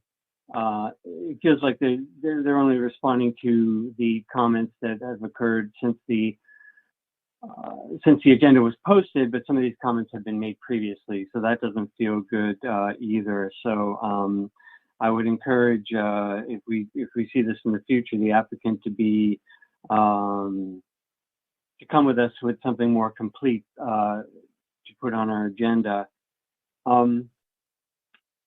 So as far as parking goes, I'm more aligned, I think, with the chair. We do give away parking on the street to everyone. So we make that, we allow people to park on the street, and even people, and as the chair points out, many of the older homes, that's where you have to park because garages, we don't have Model Ts that we're driving around. Our cars don't fit in those garages. Plus, land is very valuable, and people understand that if the city has given away street parking, which they have, then it makes more sense to park on the street and use your garage for something else. So we do give away the street parking. So I think we should not say that we don't. I think Commissioner Donaldson has a good point about the live work. I'm a little uncertain about the legality, the legal aspects of that. I think I'd rather hear from the city attorney on that one. But I do think that given the location, given the adequate street parking, and given that we're asking and the applicant is giving lots of mitigation measures, and given that the access to transit, I think that the waiver of the other parking spaces for the units is okay. I also think it's unfortunate that we are avoiding the inclusionary housing, that we're not providing that affordable housing unit to Albany, but that's what we have. That's what the applicant has given us. And finally, I'd say that the applicant has been responsive about the bicycle facilities with two comments on that. One is, I think our code hasn't caught up to e-bikes. Electrical bikes, the phenomenon has really taken off, and my anecdotal experiences is they're all over the streets, and plus they're in the news quite a bit. So I think that having charging spaces for electrical bikes would, or providing shared bikes that are electric bikes would be a big bonus. I'm not asking it to be a requirement, but I think that would, that would make your application even better. But the other thing that has been mentioned before that the applicant has not responded to is long bikes. Some bikes have extended tails, so they seat children in the back. Some bikes have baskets in the front, and some bikes have trailers that carry children or other things on them. So I think that if the applicant were to increase the storage space in the rear shed to accommodate longer bikes and realize that not all bikes are one size, that I think should also be a requirement, that there be some space for extra long bikes. Finally, I would urge the applicant, the applicant seems to know, seems to be responding, but unless the applicant has someone on the design team who uses a bicycle for, their only mode of transportation, or mostly all of their transportation uses, I encourage and that person is doing the bicycle facility design, I encourage the applicant to make take the services of a bicycle consultant who is an expert in these things, because it seems like some of this stuff is just thrown together based on what the applicant has heard rather than on the advice of an expert consultant in this area. So that would also look favorably to me on your application if you had someone doing that design. So I feel like I'm not sure I'm very comfortable voting on this tonight, given the legal question that Commissioner Donaldson had raised, and given that so many of the amendments have been last minute. If I were to see this all come back as a package, including some of the comments that we've made here tonight, I think I'd be happy to vote on it on the next meeting. But I'll open that see what other commissioners think. Oh, sure, staff. Yeah, I just wanted to ask for a point of clarity. If this were to be continued, you would be looking for a summary of conditions of approval that reflect the most recent changes proposed by the applicant, as well as a written legal interpretation. Am I understanding that correctly? Yeah, a finding by the city attorney whether or not we can waive the live workspace, and whether or not that's okay. And if not, then a change in the plans to accommodate that, I guess. Yeah, make sense? It makes sense, yes. Okay. I did want to actually just remark on a comment that you had made earlier, just as a point of clarity. This iteration of the application is going through its first public review tonight. So when the statement was made about responsiveness to comments submitted previously, this item had actually been pulled at the request of the applicant. So the commission has not had prior discussions of the scope. You are correct. It was on our agenda previously, and there were letters submitted to the item, but then you were correct. Then we pulled it from the agenda. Thanks for that clarification. Yes. Commissioner Donaldson. Yes, I think I'd be comfortable moving the project forward tonight, one way or another. I'm not sure I would vote to support it because I really do still have concerns about all of these parking waivers. But I think we have in front of us what we need to make a decision. And with respect to the legal issue of the parking for the in-law unit, I think, Elizabeth, your comments are right on. We could either say, well, you need to have a parking space for the live-work unit on site, or we could say you have to modify the curb, and it's a 1-1 trade-off. And so, in that case, I think I would acknowledge that that you can only have one of those, and so you might as well have the street space, I guess.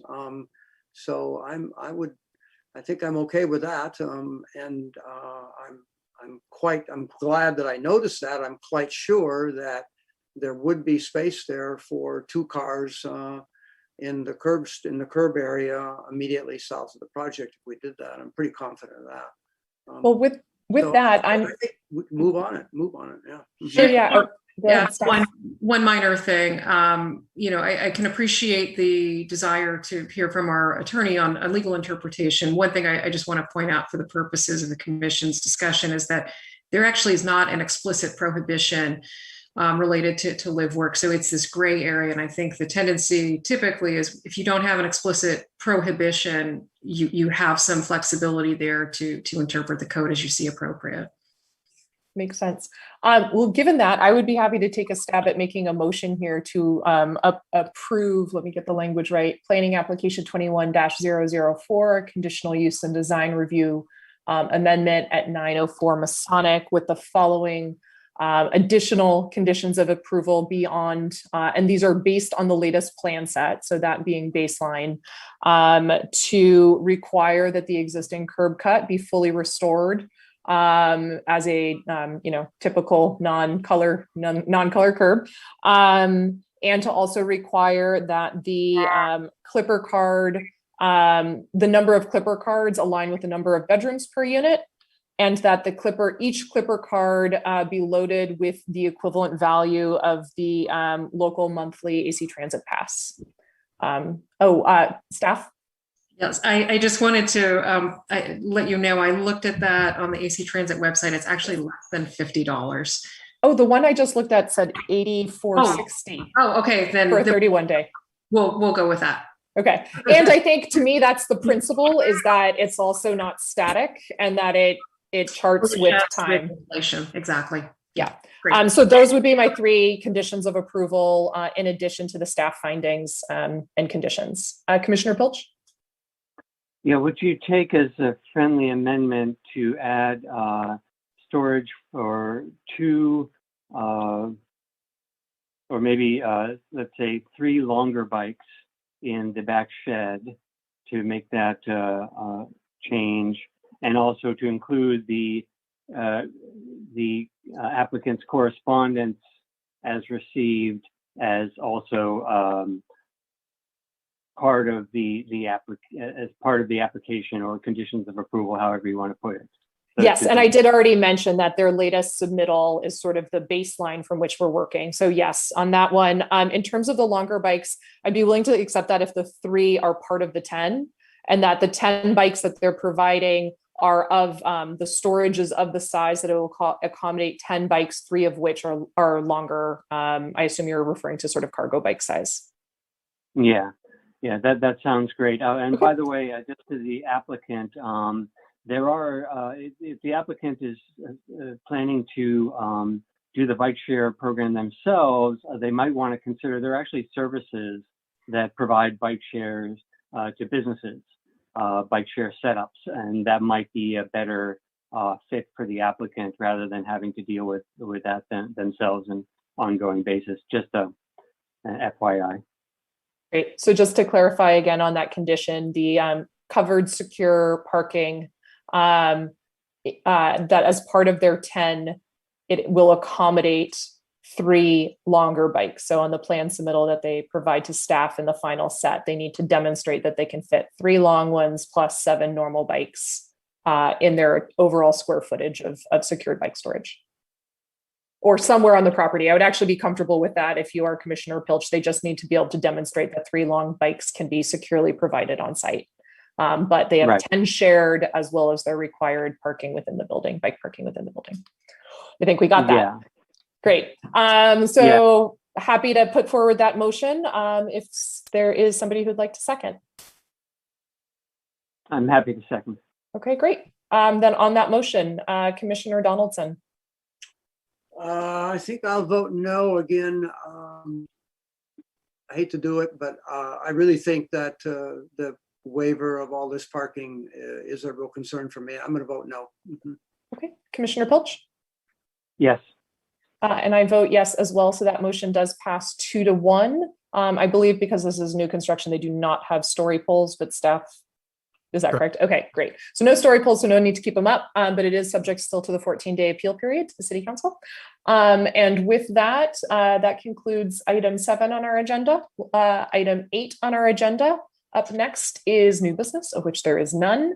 And item 9, next meeting, July 28th, same time, same place. Looks like we're still doing remote as far as we know. Yeah, as far as we know, we haven't heard otherwise. So we'll continue to hold our meetings via Zoom. And Great. certainly if things change, we will let you know as soon as we learn them. Okay, great. Commissioner Donaldson, do you have a parting thought? Yes, could I ask staff for any further updates on what is it, the Albany Bowl project on San Pablo? Mm-hmm. Sure. We received a formal application in June. Those project plans are available on the submitted applications page of city website. And we, we will be scheduling a future meeting study session with the commission to look at that formal submittal. And of course, take public comment and provide feedback to the applicant. So the wheels are in motion on that one. That should be coming to you fairly soon. The date's not set, the specific date is not set yet. Mm-hmm. I will send the commission an email once we have everything formally. Okay, thank you. All right, with that, then we will go ahead and adjourn tonight's meeting. Thank you, everyone. Thanks for your patience on Zoom again. Okay. Good night. All right. Good night.